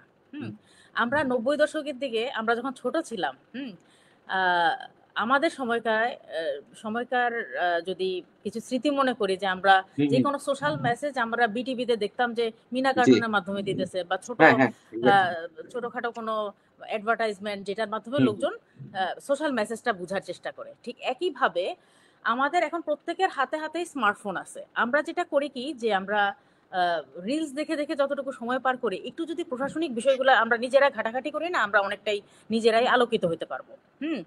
তো এই ক্ষেত্রে সরকার ফ্যাসিলিটি দিয়ে রাখছে অলরেডি, কিন্তু আমাদের নেয়ার অপেক্ষা শুধু। এই যে নেয়ার অপেক্ষা, সেটা আমরা ইজিলি রিডিউস করতে পারি যদি আমরা নিজেরা ঘাটাঘাটি করি। প্লাস যারা আমাদের মতো এই ডিজিটালাইজড বিষয়গুলা যে মানে ডিজিটালে যে সমস্ত সার্ভিসগুলো আছে সেই সম্পর্কে অবগত না, তাদের জন্য যদি ওই 90 দশককে এখন ফিরিয়ে আনা যাইতো আমাদের দেশের প্রেক্ষাপটে। বর্তমানে আমরা যেহেতু রিলসে অভ্যস্ত, রিলসের মাধ্যমে কিন্তু গভর্নমেন্ট তার ইনফরমেশনগুলো শেয়ার করতে পারে, এটা একটা ওয়ে হইতে পারে। যে যেটার মাধ্যমে লোকজন জানবে যে কি কি সেবা আছে কি কি নাই। আমরা প্রত্যেকেই জানি, স্যার এটার বিষয়ে প্রথম শুরুর দিকেই বলেছেন যে citizen charter, but citizen charter জিনিসটা কি? আমরা সরকারি দপ্তরে হন হন করে ঢুকে পড়ি, কিন্তু খেয়াল করি না যে এখানে একটা বোর্ড আছে যেখানে কিছু কথাবার্তা আছে যে কি কি সার্ভিস আছে। হ্যাঁ, আমরা কিন্তু সেটা খেয়াল করি না। তো এই জিনিসটা খেয়াল করানোর জন্য একটা প্রপার নলেজ দরকার। এই নলেজ নিয়ে আমরা প্রথমত সচেতন না। আর এইটা সচেতনতা বিল্ড আপের জন্য গভর্নমেন্ট যেটা করতে পারে সেটা হচ্ছে যে এই নানান রকম অ্যাডভার্টাইজমেন্টের মাধ্যমে জিনিসটাকে অবগত করাইতে পারে। আর আমরা প্রত্যেকেই নিজস্ব জায়গা থেকে কিছু কিছু সোশ্যাল অ্যাক্টিভিটিসও করা দরকার। যেমন ধরেন এই যে আপনাদের যে অ্যাটেম্পটা আজকের সেমিনারের, এই থিঙ্কিংটা কিভাবে আসছে? এটা আপনারা নিজেরা আলোকিত হতে চান, নিজেরা জানতে চান, জানাতে চান, সেটার কারণে হয়েছে বেসিক্যালি। তো এরকম আপনারা নিজস্ব জায়গা থেকে যদি সোসাইটির জন্য কিছু করতে পারেন, যেমন ধরেন ছোটখাটো ক্যাম্পেইন, হ্যাঁ, এটা নিজ উদ্যোগেও করা যায়। আমাদের আমি একটা ওয়ার্কশপের সাথে জড়িত ছিলাম একটা সময়, মানে আমি করতাম democracy from theory to practice. হ্যাঁ, ওই জায়গাটাতে বলা হয়েছে যে হাউ টু এক্সারসাইজ ডেমোক্রেসি। আবার আমরা নানাভাবে ডেমোক্রেসিকে আপহোল্ড করতে পারি। একটা হইতেছে কি যে আমরা অ্যাডভোকেসি রোল প্লে করতে পারি, প্লাস আমরা অ্যাওয়ারনেস বিল্ড আপ করতে পারি, এটাও একটা ওয়ে হইতে পারে। তো অ্যাডভোকেসি ধরেন আমরা কি করতে পারি, ধরেন আপনার প্রশাসনের কাছে আপনি গেলেন, ধরেন আপনার এখানে ডিসেবলড কিছু স্টুডেন্ট আছে। এখন এই ডিসেবলড স্টুডেন্টদের জন্য তারাও তো সমান সার্ভিসের দাবিদার, তাই না? একই প্রতিষ্ঠানে যেহেতু আপনিও পড়েন এবং সেও পড়ে, কিন্তু তার চ্যালেঞ্জেস আছে বিকজ সে ডিসেবল। এখন তার জন্য এক্সট্রা ফ্যাসিলিটি এনশিওর করার জন্য আপনি একটা অ্যাডভোকেসির ভূমিকায় অবতীর্ণ হইতে পারেন। আপনি আপনার প্রশাসনের সাথে বার্গেন করলেন যে তার জন্য লিফটের ব্যবস্থা থাকা হোক, তার জন্য একটু ঢালু সিঁড়ি ব্যবস্থা করে দেওয়া হোক। হ্যাঁ, তো এইরকম মানে যে যার যার অ্যাঙ্গেল থেকে আমরা রোল প্লে করতে পারি এইটা। আর সবচেয়ে ইম্পর্ট্যান্ট, আমাদের যারা 5 বছরের জন্য যারা ইলেক্টেড হয়ে আসেন, বেসিক্যালি রেসপন্সিবিলিটি তাদের। কারণ কি আমরা 5 বছরের জন্য একটা স্বপ্ন নিয়ে তাদেরকে ভোটিং করে তারপর আনতেছি, আমাদের নাগরিক অধিকার প্রয়োগ করে তাদেরকে আমরা একটা মানে দেশ চালানোর দায়িত্ব দিচ্ছি। এটা হচ্ছে সবচেয়ে ইম্পর্টেন্ট জব যেটা তারা পালন করে থাকেন। এখন তাদের মেজর রোলটা হবে কি, যে জনগণকে সেবা দেয়া। আর সেটার জন্য তারাও যদি ক্যাম্পেইন বা নানান রকম ইনিশিয়েটিভস হাতে নেওয়া যায়, অ্যাডভোকেসি যদি আপনি অ্যাজ এ স্টুডেন্ট করতে পারেন, তার জায়গা থেকে সে কত বড় অ্যাডভোকেসির রোলটা প্লে করতে পারে। তার হাতে তো পুরো পার্লামেন্টই আছে, তাই না? তো এই বিষয়টা এরকমই যে আমাদের প্রত্যেকটা লেভেলে যে যেই দায়িত্বে আছি সে সেটা পালন করব। যেমন আমি টিচিং প্রফেশনে আছি, স্যার টিচিং প্রফেশনে আছে, এখন সেই জায়গা থেকে উনি যতটুকু জানে সেটা যদি তোমাদেরকে অবগত করে ক্লাসরুমে, তাহলে দেখা যায় যে তোমরা আলোকিত হও। ঠিক একইভাবে যে যে জায়গায় আমরা যুক্ত আছি, আমাদের সোসাইটিতে যুক্ত আছি, আমাদের ফ্যামিলিতে যুক্ত আছি, প্রত্যেকটা জায়গাতেই আমরা অ্যাডভোকেসি রোলটা, অ্যাডভোকেসি, অ্যাওয়ারনেস বিল্ডিং, এই রোলগুলো যেন আমরা প্লে করি। ধন্যবাদ ম্যাম, আপনার চমৎকার ভাবে হচ্ছে সেবা নিতে পারবো ওই জিনিসটা অনেক ভালোভাবে বলেছেন। ঘুরে ফিরে হচ্ছে যে সবারই পাবলিক অ্যাওয়ারনেসটাই আসলে গুরুত্বপূর্ণ, যেটা আমরা দেখছি এখন। আমরা দেখলাম যে হচ্ছে যত ডিজিটালাইজেশন হচ্ছে, কিন্তু আমাদের দেশে হচ্ছে ডিজিটাল আইন বা আমাদের দেশে হচ্ছে সাইবার ক্রাইম ট্রাইব্যুনাল আছে বা বিভিন্ন আইন আছে। তবে যখন আমরা সাইবার ক্রাইমের যে কোড বলবো, যেটা যে কোর্টে গেলে হচ্ছে কিভাবে একটা বিচার প্রার্থী তার হচ্ছে আইনি প্রক্রিয়াটা সহজ হবে। কারণ আমরা যখন রুরাল এরিয়াতে যাচ্ছি, জেনজি না, এই জেনারেশনের না, যেমন আমাদের মা বাবা বা হচ্ছে দাদা দাদি নানা নানি, ওরা কিন্তু হচ্ছে বর্তমানের এই ডিজিটালাইজেশনের সাথে তেমন খুব একটা পরিচিত না। এখন ওদেরকে আমরা কিভাবে যে এই কোড বা হচ্ছে ডিজিটাল একটা কোড আছে, এখানে কিভাবে বিচার প্রার্থীরা হচ্ছে আইনি প্রক্রিয়াটা সহজভাবে তারা সুবিধাটা পাবে, এ ব্যাপারে যদি হচ্ছে আমাদেরকে ডক্টর নাঈম আলমুল হায়দার স্যার কিছু বলতে পারে। আচ্ছা, সে তো ধন্যবাদ। একটা মানে খুবই যুগোপযোগী একটা মানে পয়েন্ট তুলে ধরেছো যে আসলে তুমি খুব সম্ভবত ই জুডিশিয়ারি নিয়ে বলতেছো, ই জুডিশিয়ারি, হ্যাঁ, ই জুডিশিয়ারি। জুডিশিয়ারির কথাটা ই জুডিশিয়ারির কথা বলতেছো। তো আমি প্রথমে বলি যে আমরা তো মূল আইনটা পার্লামেন্ট করে দেয়, এবং আইন তৈরি করার উদ্দেশ্যটা কি? মূল উদ্দেশ্য সমাজে আইন শৃঙ্খলা রক্ষা করা, পাশাপাশি মানুষকে সেবা দেওয়া কিন্তু আইনের একটা উদ্দেশ্য। বিভিন্ন যে তাদের নিড গুলো বিভিন্ন আইন, পলিসি, রুলস রেগুলেশনের মাধ্যমেই সেবাটা এনশিওর করা হয়। এবং সব আইন কিন্তু পার্লামেন্ট করে দেয় না। আমাদের কনস্টিটিউশন 65 এখন ডেলিগেটেড লেজিসলেশনের কথা বলা আছে যে প্রত্যেকটা মিনিস্ট্রি তারা তারা তাদের মতো রুলস রেগুলেশন তারা তৈরি করে নিবে। এবং কেন এটাও করা হয়েছিল? কারণ একমাত্র মিনিস্ট্রি যারা আছে, মন্ত্রণালয়, তারা ওই যে ম্যাডাম আজকে বলেছেন যে লোকাল গভর্নমেন্টের কথা বলেছেন, যে স্থানীয় পর্যায়ে যারা কাজ করতেছে তাদের হাতে দায়িত্বটা দেওয়া হয় রুলস রেগুলেশন বিধি তৈরি করার জন্য। এক তো পার্লামেন্ট তৈরি করে দেয়, কিন্তু এটাকে ফুলফিল করার জন্য আসে বিধি। এবং বিধি যখন তৈরি করা হয় সেখানে কিন্তু আস্তে আস্তে যে লোকাল পিপলদের, সাধারণ জনগণের কি চাওয়া পাওয়া বা তাদের সেবাটা কিভাবে এনশিওর করা যায়, ওই বিষয়গুলো কিন্তু ওটার মধ্যে উল্লেখ করা থাকে। তো আমরা যেহেতু ই জুডিশিয়ারির বিষয়ে আছি, আমাদের কিন্তু আমাদের আইসিটি, সাইবার ক্রাইম রিলেটেড অনেকগুলো আইন, এ রিলেটেড অনেকগুলো আইন কিন্তু আমাদের দেশে আছে, যদিও কিছু কিছু আইন অলরেডি বাতিল হয়ে গিয়েছে। যেমন ডিজিটাল সিকিউরিটি অ্যাক্টের কথা বলি, ওটা কিন্তু অলরেডি বাতিল হয়ে গেছে। কিন্তু একটা আইন আছে আইসিটি অ্যাক্ট 2006, ওই আইনটা কিন্তু এখনো আমাদের মানে লিগ্যাল চলো। সিস্টেমে ব্যবহার করা হয়। তো এখন ই জুডিশিয়ারির কথা যদি বলি, তো মূলত বাংলাদেশে কিন্তু একটা মানে ড্রাস্টিক একটা চেঞ্জ আসছে। আমরা যদি বলি আদালত ব্যবস্থা অবশ্যই সেবা দেওয়ার লক্ষ্যেই কাজটা করা হয়েছে। এবং কিভাবে সেবাটা এনশিওর করা হচ্ছে আমরা যদি দেখি, আসামিদেরকে ধরে নেওয়া হচ্ছে কোর্টে, তারাও তো নাগরিক, যারা আসামি তারাও তো নাগরিক, তাদেরও তো সেবা পাওয়ার অধিকার আছে। এখন আপনারা বলতে পারেন তা ক্রিমিনাল, তারা বা কিসের অধিকার? কিন্তু আমাদের কনস্টিটিউশনের কয়েকটা আর্টিকেল যদি আমরা দেখি, আর্টিকেল 27, 31, 33, ওখানে কিন্তু প্রত্যেকটা নাগরিক, সে ক্রিমিনাল হোক বা না হোক, প্রত্যেকটা নাগরিকের কিন্তু যে অধিকারের এনশিওর করার কথা বলা হয়েছে। তো এগুলোর উপর ভিত্তি করে আমরা যদি চিন্তা করি যে এক্সিস্টিং সিস্টেমে দেখা যেত যে আহ জেলখানা থেকে প্রতিদিন আসামিদের নিয়ে আসা হচ্ছে কোর্টে, তাদের সাক্ষ্য নেওয়া হচ্ছে, এই আসা যাওয়াতে নানা ধরনের জটিলতা একটা ছিল। হ্যাঁ, এবং দেখা গেছে যে দীর্ঘ শক্তিতে মামলা জট হওয়ার ক্ষেত্রে কিন্তু আমাদের পুরাতন যে সিস্টেমটা অনেকাংশে দায়ী ছিল। তো এই দ্রুত একটা মামলা নিষ্পত্তি করার জন্য আমাদের লিগ্যাল সিস্টেমে কিন্তু কিছু বিধিবিধান চেঞ্জ করা হয়েছে, যেখানে বলা হচ্ছে এখন চাইলে আসামিরা ওই ইয়ে থেকে মানে তারা যে কারাদণ্ড ভোগ করতেছে জেলখানা থেকে বসেও তারা তারা তাদের বক্তব্য দিতে পারবে। সাক্ষীরা চাইলে এভিডেন্সের মানে ডিজিটাল এভিডেন্সের মাধ্যমে তারা তাদের সাক্ষ্য দিতে পারতেছে, আদালতে পারবে, আবার ডিজিটাল কোনো মাধ্যমে তারা দিতে পারতেছে। এই বিষয়গুলোকে কিন্তু স্বীকৃতি দেওয়া হচ্ছে। হ্যাঁ, ডিজিটাল এভিডেন্স এবং কেউ যদি সাক্ষ্য দিতে চায় এটাকে নিয়ে আসা হচ্ছে। এবং অডিও, ভিডিও এবং ইন্টারনেটকে ইন্টিগ্রেটেড করে বিচারিক ব্যবস্থাটাকে কিন্তু একটা নতুন স্ট্রাকচারে নিয়ে আসা হয়েছে। এবং আমাদের মোটামুটি অনেকগুলো কোর্ট কিন্তু এই ডিজিটালাইজেশনের আওতায় নিয়ে আসা হয়েছে। ফলে কি হয়েছে? ফলে দেখা গেছে যারা বিচার প্রার্থী তাদের খুবই অল্প সময়ে তাদের সেই কাঙ্ক্ষিত বিষয়টা ঘরে মোবাইলে বসেই তার মামলার কবে রায় হতে পারে, তার নেক্সট ডেট কবে, তারা জেনে যাচ্ছে বিষয়টা খুব দ্রুত।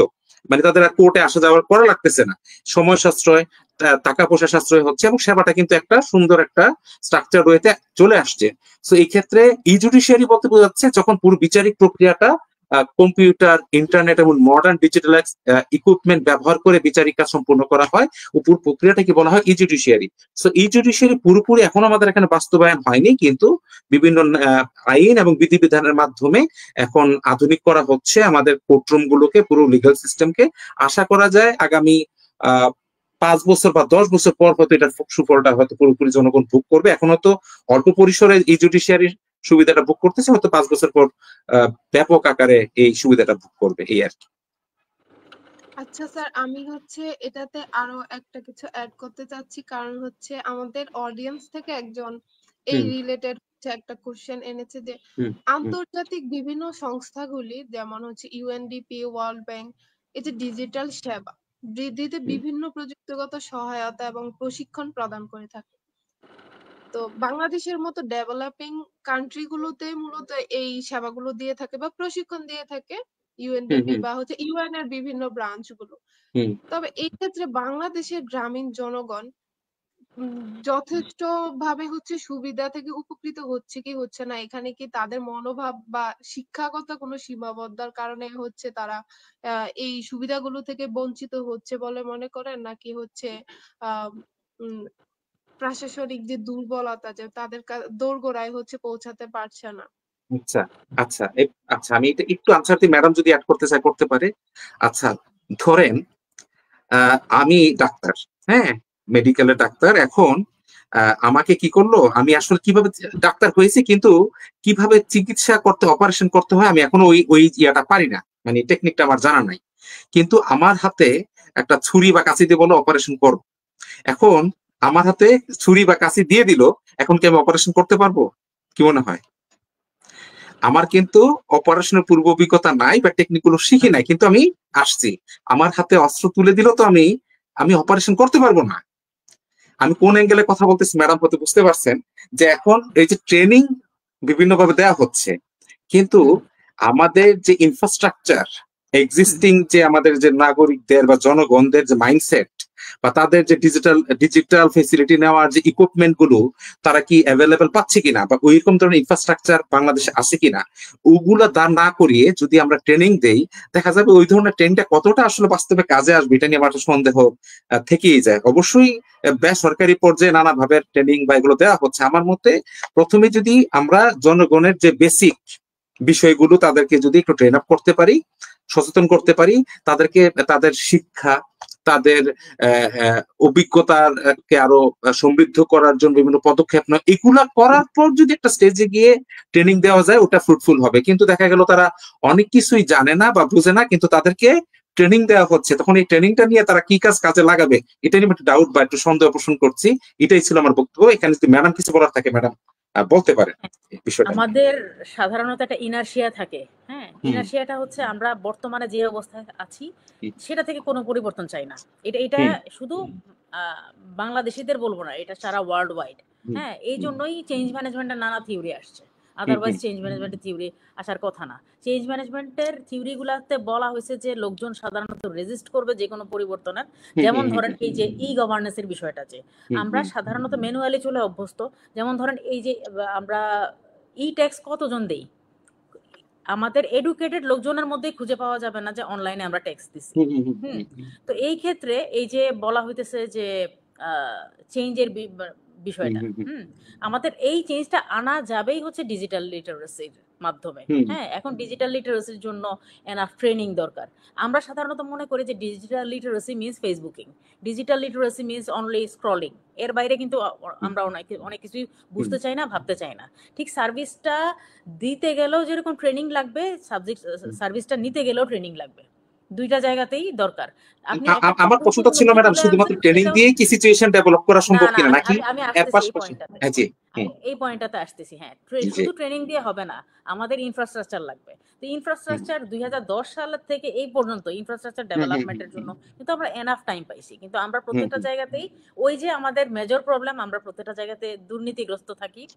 আমাদের যে ইকুইপমেন্টটা বেশি দামে কেনার কথা, সেটা আমরা কম দামে কিনে কিন্তু আমরা বেশি দামে বলে চালিয়ে দিচ্ছি।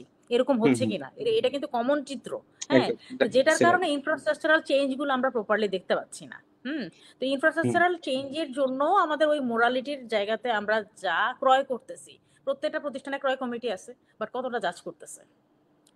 যতগুলো প্রোডাক্ট আসতেছে সেই জায়গাগুলোতে তো প্রপার জাজমেন্ট দরকার।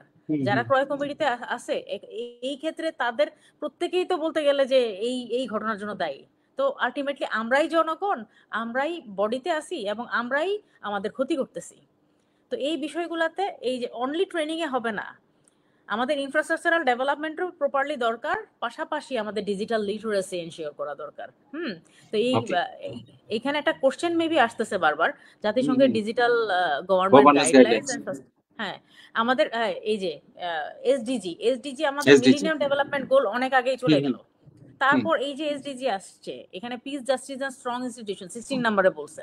হ্যাঁ, ওই জায়গাতে আমরা যতগুলা পাবলিক অ্যাডমিনিস্ট্রেশন রিলেটেড আমরা রিসার্চ করি, প্রত্যেকটা জায়গাতে আমাদের বলা হইতেছে সার্ভিস ডেলিভারি, প্রত্যেকটা জায়গাতে বলা হইতেছে সিটিজেন্স ট্রাস্ট। মানে সার্ভিস ডেলিভারির পারফরমেন্সের উপরেই কিন্তু আসলে সিটিজেন্স ট্রাস্ট ডিপেন্ড করতেছে। তো এই যে আমরা একটার পর একটা ডেভেলপমেন্ট এজেন্ডা আনতেছি, ডেভেলপমেন্ট এজেন্ডা আনলেই কিন্তু হবে না। আমাদের প্রত্যেকটা ইন্ডিকেটরে আমরা কতটা স্বচ্ছভাবে এই যে প্রপার ডেটা আমরা পাই না, ডেটার একটা গুরুত্বপূর্ণ বিষয় কিন্তু আছে। আমরা সাধারণত দেখি যে একটা দেশ প্রচুর সফল, হ্যাঁ, এখানে কি ডেটা ম্যানিপুলেটেড হচ্ছে কিনা এই বিষয়টাও কিন্তু মানে দেখার মতো বিষয়। আমাদের সূচকে আমরা দেখা যাচ্ছে যে প্রচুর আগে আছি, কিন্তু যদি আমরা একদম রুরাল লেভেলে, গ্রাসরুট লেভেলে যায় দেখি যে লোকজন তেমন কিছুই জানে না ওই সার্ভিসের ব্যাপারে, বাট আমরা প্রাতিষ্ঠানিকভাবে যথেষ্ট আগে আছি। তো এই বিষয়গুলোতে একটা কন্ট্রাডিকশন তৈরি করে। তো আমরা যদি জেনুইনলি সেবা দেওয়ার উদ্দেশ্য থাকে তাহলে মানে আমাদের লোকজনকে অ্যাওয়্যার করা দরকার। ইভেন এখন এই ডিজিটালাইজেশনের যুগে আমাদের ডিজিটাল লিটারেসির বিকল্প নাই। এখন বর্তমান সময়ে আপনি দেখতেছেন যে এআই কি পরিমাণ ছড়ায় গেছে। হ্যাঁ, এআই এর পজিটিভ সাইডও আছে, নেগেটিভ সাইডও আছে। আমরা নর্মালি যেটা দেখতেছি যে আমরা এআই নেগেটিভ সাইডটা ইউজ করতেছি। এখন as a concern citizen, as a responsible citizen, আমরা যখন ফেসবুকে পোস্ট করি, রিপোস্ট করি একটা জিনিস, অনেক সময় গুজব কি করি আমরা আবার রিপোস্ট করি। যখন 5 জন একই গুজব রিপোস্ট করলো তখন সেটা কিন্তু আর গুজব থাকে না, সেটা রিয়ালিটি হয়ে যায়, কারণ সেটা আমরা বিশ্বাস করা শুরু করি। অতএব জনগণ হিসেবে আমাদের দরকার হচ্ছে যে আসলে ফ্যাক্ট কি সেটা, রিয়েল ফ্যাক্টটাকে ছড়ায় দেওয়া, নাকি কোনো প্রকার গুজবকে প্রশ্রয় দেওয়া। এটা প্রশাসনিক ক্ষেত্রে একই জিনিসই। হ্যাঁ, যে প্রশাসন একটা ভুল করছে আমরা এটা বলি, এই জিনিসটাই আবার রিপোস্ট করতে থাকি, তো দেখা যায় যে জনগণের আস্থা কমে আসতেছে প্রশাসনের উপরে। প্রশাসনের এই জন্য ট্রেনিং আমরা বাদ দিলে পারবো না। আমরা ওই যে সাদা কালোর মধ্যে পার্থক্যটা, যদি নলেজ থাকে তাহলেই সম্ভব সাদা কালোর মধ্যে পার্থক্য আইডেন্টিফাই করা। আর এটা আমি এই ক্ষেত্রে ম্যাডাম একটু অ্যাড করি, আপনার সাথে সম্পূর্ণ একমত আমি, যে ট্রেনিং এর তো অবশ্যই বিকল্প নাই, ট্রেনিং ছাড়া এটা মানে এটা পূর্ণতাও পাবে না। তো এই ক্ষেত্রে যেমন আমরা একটু আগে একজন দর্শক শ্রোতা একজন প্রশ্ন এসডিজি নিয়ে কথা বলেছে, হ্যাঁ, ওখানে অনেকগুলো ফ্যাক্টরের কথা বলেছে, এবং আপনিও ওভারঅল যে আমাদের যে ল্যাকিংস গুলো বলেছেন। একটা মানুষ সাপোজ সে প্রাইমারি স্কুল, একটা নাগরিক বা জনগণ, সে প্রাইমারি লেভেল করে আসছে, প্রাইমারি থেকে হাই স্কুল গেল, হাই স্কুল থেকে সে কলেজে গেল, কলেজ থেকে ইউনিভার্সিটিতে আসছে, দেন ইউনিভার্সিটি পাশ করে সে কর্মজীবনে প্রবেশ করেছে। সে কোনো পর্যায়েই এই এসডিজি শব্দের কনসেপ্টই শুনে নাই বা পড়াশোনা করে নাই বা ধারণাই নাই সাপোজ। এবং এই ক্ষেত্রে আমাদের আইন এবং প্রশাসনিক যে বিষয়গুলো জনগণকে সেবা দেওয়ার জন্য দরকার, এই সংক্রান্ত বেসিক কনসেপ্টটাও তার মধ্যে নাই। আমার যেটা মনে হয়, আমাদের এরকম অনেক নাগরিক আছে যারা একবারে স্কুল থেকে ইউনিভার্সিটি লেভেল পর্যন্ত এসছে, তাদের কিন্তু বেসিক নলেজটাও নাই। এই ক্ষেত্রে কি আমাদের প্রাইমারি এডুকেশন বা আমরা যদি সেকেন্ডারি এডুকেশনের কথা বলি, কলেজ এডুকেশন, ওখানে কি এই বিষয়গুলোকে নিয়ে একটু ফার্দার আরো একাডেমিক ডিসকাশন ইনক্লুড করা যায় কিনা, কারিকুলামে নিয়ে আসা যায় কিনা? যে আমি ওই বিষয়টা বলছি। হ্যাঁ হ্যাঁ, জি জি জি, ওবি কারিকুলামে আছেন না, ওবিতে আমাদের জিইডি কোর্স আছে কিনা, এই জিইডি কোর্সগুলো কিন্তু তাদেরকে ইংলিশে ডেভেলপ করাচ্ছে, আমাদের সরকারও রাজনীতি নিয়ে ডেভেলপ করাচ্ছে, তারপর হচ্ছে তাদের কম্পিউটার লিটারেসি ডেভেলপ করাচ্ছে। এইগুলা হচ্ছে আমাদের কারিকুলামের পার্ট হিসেবে কিন্তু নিয়ে আসার জন্য সরকারের দিক থেকে একটা প্রেসার আছে। তো সরকার তো সরাসরি এসে করবে না, সরকার করবে ইউজিসির মাধ্যমে। এই ওবির প্রেসারটা কিন্তু ইউজিসির মাধ্যমে আসছে, তাই না? হ্যাঁ, তো এইভাবেই আসলে ডেভেলপমেন্ট হয়, চেঞ্জ আসে। আর সেই চেঞ্জের পার্ট আমরা প্রত্যেকেই চেঞ্জের পার্ট। যখন আমরা দ্রুত অ্যাকসেপ্ট করে নিতে পারবো, তত তাড়াতাড়ি আমাদের দেশের জন্য কল্যাণ। এটা আমাদের ব্যক্তি জীবনে বলেন, একাডেমিক জীবনে বলেন, আমাদের পলিটিক্যাল লাইফে বলেন, আমরা প্রত্যেকেই মানে অ্যাজ এ পার্সন আমরা পলিটিক্যাল বিইং, এটা স্বীকৃত, ঠিক আছে? তো পলিটিক্স মানে শুধুমাত্র মাঠে নেমে রাজনীতি এরকম না, আমাদের ব্যক্তি জীবনে প্রত্যেকটা জায়গাতে আমরা চলতে ফিরতে প্রত্যেকটা একটা ফ্যামিলিতেও পলিটিক্স আছে। হ্যাঁ, ওই যে চেঞ্জ ম্যানেজমেন্টের পলিটিক্স অফ চেঞ্জ ম্যানেজমেন্ট, হ্যাঁ,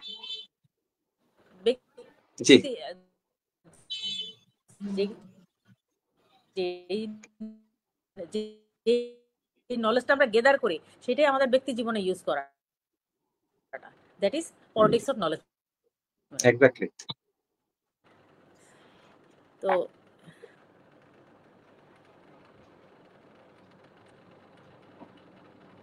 স্যার, আপনি ইনফ্রাস্ট্রাকচারের কথা বললেন না, সেটা রিফ্লেকশন এখনই দেখতে পাচ্ছি। জি জি জি, নেট প্রবলেম। তো হ্যাঁ, এক্স্যাক্টলি, নেট প্রবলেম, এক্স্যাক্টলি। তাহলে আমরা এই আলোচনা থেকে আরো একটি কনসার্ন, যেটা আমি মনে করি যে আমাদের লেজিসলেটিভ একটা উইকনেস, যে ই ট্যাক্স ফাঁকি দেওয়া।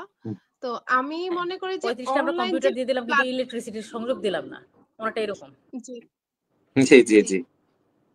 এখন হচ্ছে আমাদের সরকারেরও কিছু লেকিংস আছে, যে লেজিসলেটিভ যে প্রসিডিওর, এখানে কিন্তু ই ট্যাক্স ফাঁকি দেওয়াটা খুবই সহজ ব্যাপার হয়ে গিয়েছে। কারণ হচ্ছে আমরা দেখছি এখন দোকানে যতটা না বিক্রি হচ্ছে, অনলাইন প্ল্যাটফর্ম ভিত্তিক বেচাকেনা অনেক বেশি, যেখানে আমাদের আইনে অনলাইন বেচাকেনাতে কোনো ট্যাক্স নেই।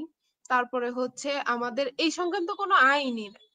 তো দেখা যায় যে এখানে আমাদের অনেক বড় একটা উইকনেস, যে আমাদের মূলত দেশ চলেই হচ্ছে ট্যাক্স, জনগণের ট্যাক্স দিয়ে। এখন এইখানে কিন্তু অনেক বড় একটা সেক্টর হচ্ছে। আমি মনে করি যে এখন আইনগতভাবেও হচ্ছে ই ট্যাক্স বা ডিজিটাল প্ল্যাটফর্মে যে ব্যবসা বাণিজ্য আছে ওইটা তো ট্যাক্সের আওতায় আনা উচিত। আর যে আমরা হচ্ছে ছোটবেলা থেকে যেভাবে হচ্ছে ধর্মীয় বিভিন্ন আম, বই পড়ে থাকি, বা ধর্মীয় একটা হচ্ছে ধর্মীয় বা বিষয়ভিত্তিক একটা বিষয় থাকে আমাদেরকে পড়ানো হয়, তেমনি আমি মনে করি একটি দেশের হচ্ছে মূলই হচ্ছে কনস্টিটিউশন, একদম বেসিক, যেটা যার যে অনুসারে হচ্ছে একটা দেশ সম্পূর্ণ রান করে। তাহলে ছোট থেকেই যদি কিছু না কিছু আইন হচ্ছে কোনোভাবে স্কুল কলেজের ভিত্তিক করে হচ্ছে অ্যাড করা হয়, তাহলে দেখা যাবে যে এই যে পাবলিক অ্যাওয়ারনেস বা হচ্ছে ছোটবেলা থেকে আমরা আইন সম্পর্কে অনেক বেশি জানতেছি বা জানবো, এই জিনিসটা আসলে হচ্ছে কারিকুলামে অ্যাড করা দরকার, যে ধর্মীয় বিষয় ভিত্তিক এবং আমাদের আহ জেনারেল নলেজের পাশাপাশি আমাদের আইনগত একটা নলেজ থাকাও দরকার। যেহেতু আমরা দেশে থাকতেছি, আমাদের অধিকার সম্পর্কে আমাদেরকে সচেতন হতে হবে। এ ব্যাপারে আশা করি যে ভবিষ্যতে অবশ্যই কোনো না কোনো হচ্ছে পরিবর্তন আসবে। যেহেতু আইন নিয়ে এখন বিস্তার আলোচনা হচ্ছে দেশে, বা আইন পরিবর্তন বা কনস্টিটিউশন পরিবর্তনের একটা বিষয় অলরেডি হচ্ছে আমরা দেখেছি। তো এ ব্যাপারে আমরা দেখি যে কোনো দেশে আসলে সুশাসন প্রতিষ্ঠা সম্পূর্ণ সম্ভব হয় না। তাহলে বাংলাদেশের সংবিধানেও হচ্ছে আইনগত বিভিন্ন সুরক্ষা বা আইনের সমান আশ্রয় নিশ্চিত করলেও এই নীতিগুলো হচ্ছে সুশাসন প্রতিষ্ঠায় ঠিক কতটা কার্যকর মনে করেন? ডক্টর জানাতুল ফেরদৌস ম্যামকে আসলে আমি এই প্রশ্নটা করতে চাই, যে সুশাসন প্রতিষ্ঠায় বিভিন্ন আইনের ধারাগুলো কিভাবে হচ্ছে কার্যকর ভূমিকা পালন করছে।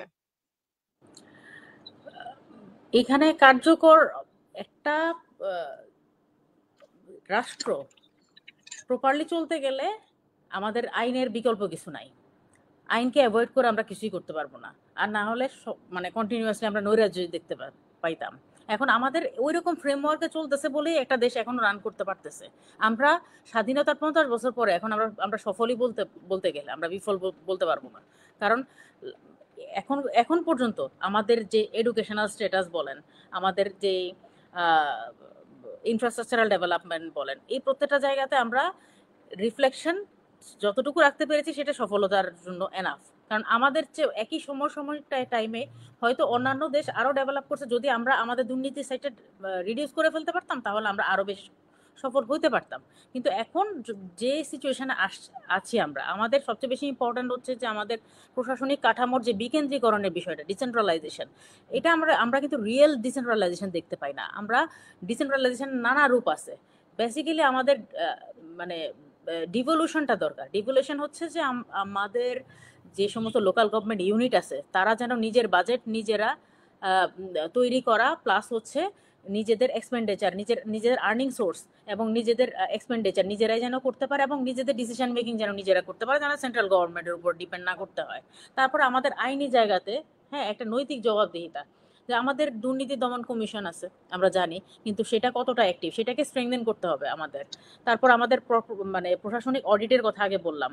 তারপর আমাদের নাগরিকদের যে সমস্ত অভিযোগ ব্যবস্থা আছে, সেই জায়গাগুলোতে অনলাইনেও অভিযোগ দেওয়া যায়, কিন্তু এই জায়গাগুলোতে আমরা হয়তো জানি না। এই জায়গাগুলোতে আরো স্ট্রেংথেন করতে হবে, আমাদের ডিজিটাল লিটারেসি রিলেটেড প্রশিক্ষণ বাড়াইতে হবে, প্লাস আমাদের ই সেবাগুলা, এই যে প্ল্যাটফর্মগুলা সেগুলো সহজলভ্য করতে হবে যেন ইজি অ্যাক্সেসিবল হয় জনগণের জন্য।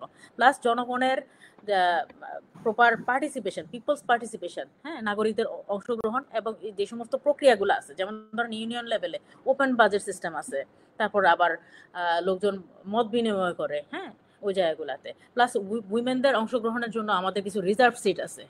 এখন রিজার্ভ সিট একটা যদি আমরা অলংকার হিসেবে রেখে দিই তাহলে কিন্তু হবে না। এখানে ফিমেলদের মতামতের রিফ্লেকশন দেওয়ার সুযোগ আছে কিনা সেই জায়গাগুলোতে স্ট্রেংথেন করা। অলরেডি অনেক স্টাডি হয়েছে বাংলাদেশে এই রিলেটেড। তারপর ধরেন প্রশাসনিক দক্ষতা এবং মানব সম্পদ উন্নয়ন, আমরা যারা এখানে সিভিল সার্ভিসে সার্ভিস দিচ্ছে সেই জায়গাগুলোতে তাদেরকে সবচেয়ে জরুরি যেটা বিষয় যে তাদের প্রপার ট্রেনিং লাগবে।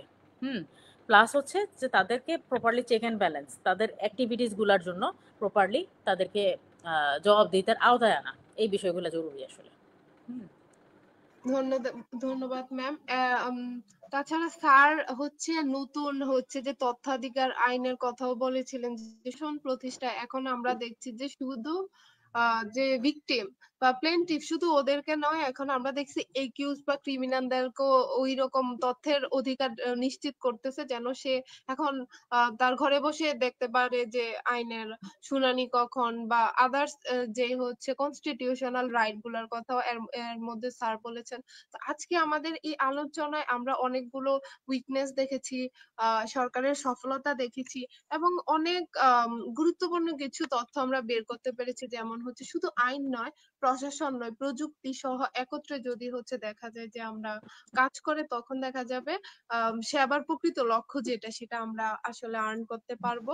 তার মধ্যে আমরা দেখেছি যে জনগণ হচ্ছে মেইন, যে জনগণই সবকিছুর মূলে আছে, এবং জনগণ যদি হচ্ছে সরকারের সাথে কোঅপারেটিভ হয় বা করেসপন্ডেন্ট হয়, তাহলে দেখা যাবে যে জনগণের দোরগোড়ায় আসলে ন্যায় ও সেবা পৌঁছে দেওয়ার যেই আমাদের যে লক্ষ্যটা সেটা বাস্তবায়ন হওয়া সম্ভব।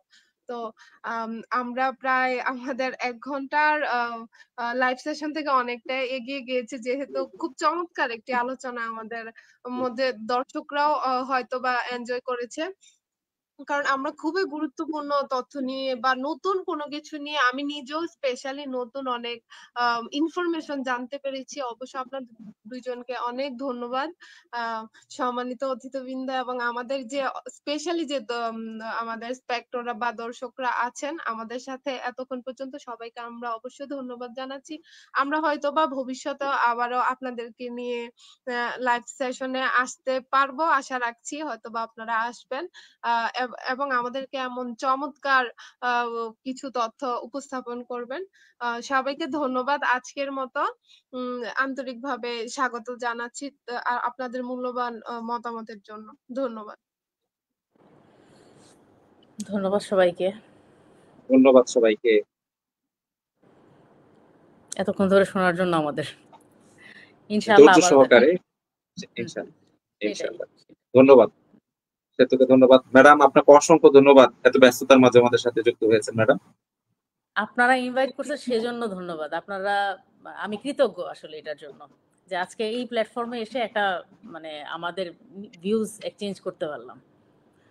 জি জি, এতে যদি একটু উপকৃত হয় সবাই, সাধারণ নাগরিক, স্টুডেন্ট বা যারা আছে তারা যদি এই আলোচনা থেকে কিছুটা উপকৃত, তাহলে এটা সার্থকতা আমাদের মনে হবে যে আজকের আলোচনাটা সার্থকতা আমাদের এখানে মূল সার্থকতা, যদি কিছুটা উপকারে আসে সবাই।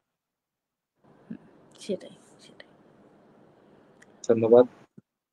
ওকে, আজকের মতো এখানে ধন্যবাদ। আবারও আমরা ধন্যবাদ, হয়তো থ্যাংক কানেক্টেড ইউ। থাকবো বিভিন্ন মাধ্যমে, এবং আপনাদের সহযোগিতাপূর্ণ মনোভাবই আশা করছি। দোয়া করবেন। ওকে।